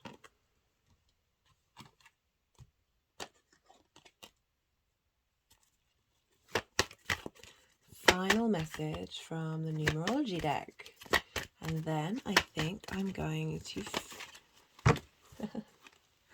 self-discipline again. That's you know, bringing in a new energy of that Ace of Swords and the Three of Pentacles, of being mindful of our thoughts, actions and deeds. The more that we put that vibration out there, the less the unintegrated dominion of power tries to take that away from us through exaggerated. The more that we're mindful and understand ourselves, the less we need to control things, and so the more that we are self-disciplined, Saturn's been teaching us that. It's not about not having fun. It's not about not enjoying things and not being light and not enjoying that 3D experience. So much of the message was very much about that, but there's also that element of of bringing the self into a space of mindfulness, that we then get in touch with our own internal sovereignty, and we're able to bring in a new dimension. I said that would be the final message, but I'm not going to leave it on the, you know, the self-discipline. I mean, I'm very much a proponent of that. This is certainly something I try and do, but I am aware of, like, you know, that's we some of it, you know, the human beings can want to want the easy route, to be honest. And as much as I feel like we're getting a lot of support with this new moon, it doesn't mean that we don't stop doing the work. Doesn't mean that, oh, everything's better, everything's fine. It's just, no, we're able to tap into a part of our soul that is giving us the ability to hold a different vibrational level that we then work with. Just pointing at the King of Swords about truth and clarity. Let me just move the angle a bit. Truth and clarity. And yeah, being certain, relationship change, individuality, bringing in that new earth. Yeah, an internal relationship change again, of that awareness of that soul journey that we're on, that support, that stellar gateway. You know, that stellar gateway was talking about how getting your intentions in line with things, that that is going to be more accessible, that we're, as I said, we're not second guessing ourselves. We're going to be at a frequency that is truly our authentic selves, that helps us go to victory. Right, is this it? Is this it, guys? So this is a crystal that I had up. Let me just find it. Let's end on some Mother Earth here, shall we? This is, and I'm going to try and say this right, but Chrysocolla, and this is Taurus energy. So this is where the nodes are, and this is the stone of the goddess, and helps ease emotional heartache, gives renewed strength and balance, increases capacity to love, promotes and enhances physical vitality, stimulating the initiative qualities of one's character, helps release the distress culminating from negative emotions, gives strength to balance and expression and communication. So a lot of facilitating, supportive energy coming from Taurus, where the nodes are, helping us integrate, helping us understand our sense of self. Where's my crystal book? I didn't write this one down. Let me get that.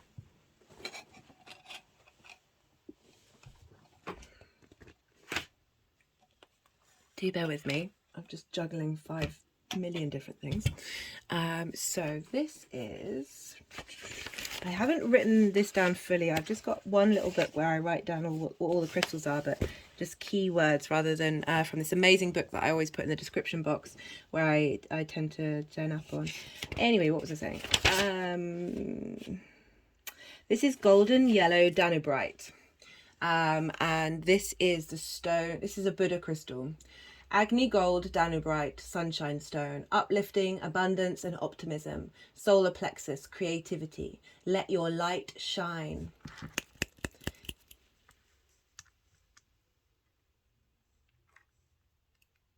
Stimulates the intellect.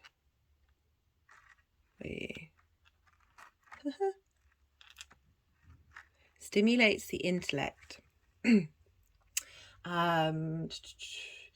Allows to maintain personal identity while flowing with structure of world. Brings aspects of enlightenment and love towards realization. Ooh, what a combination, guys. What a combination.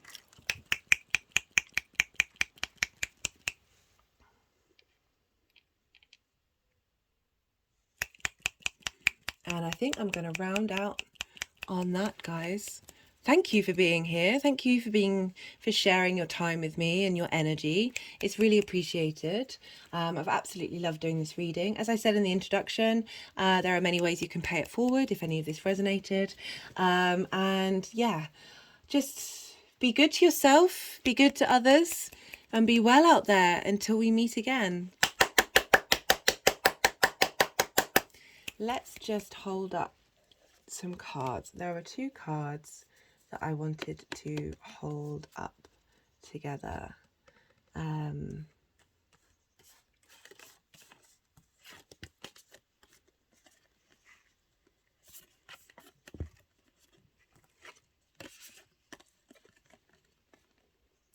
Mastering the abundance of the temple.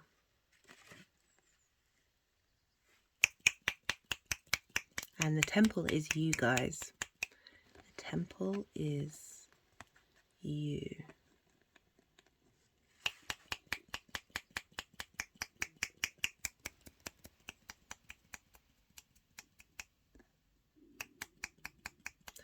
Right, and really on that note,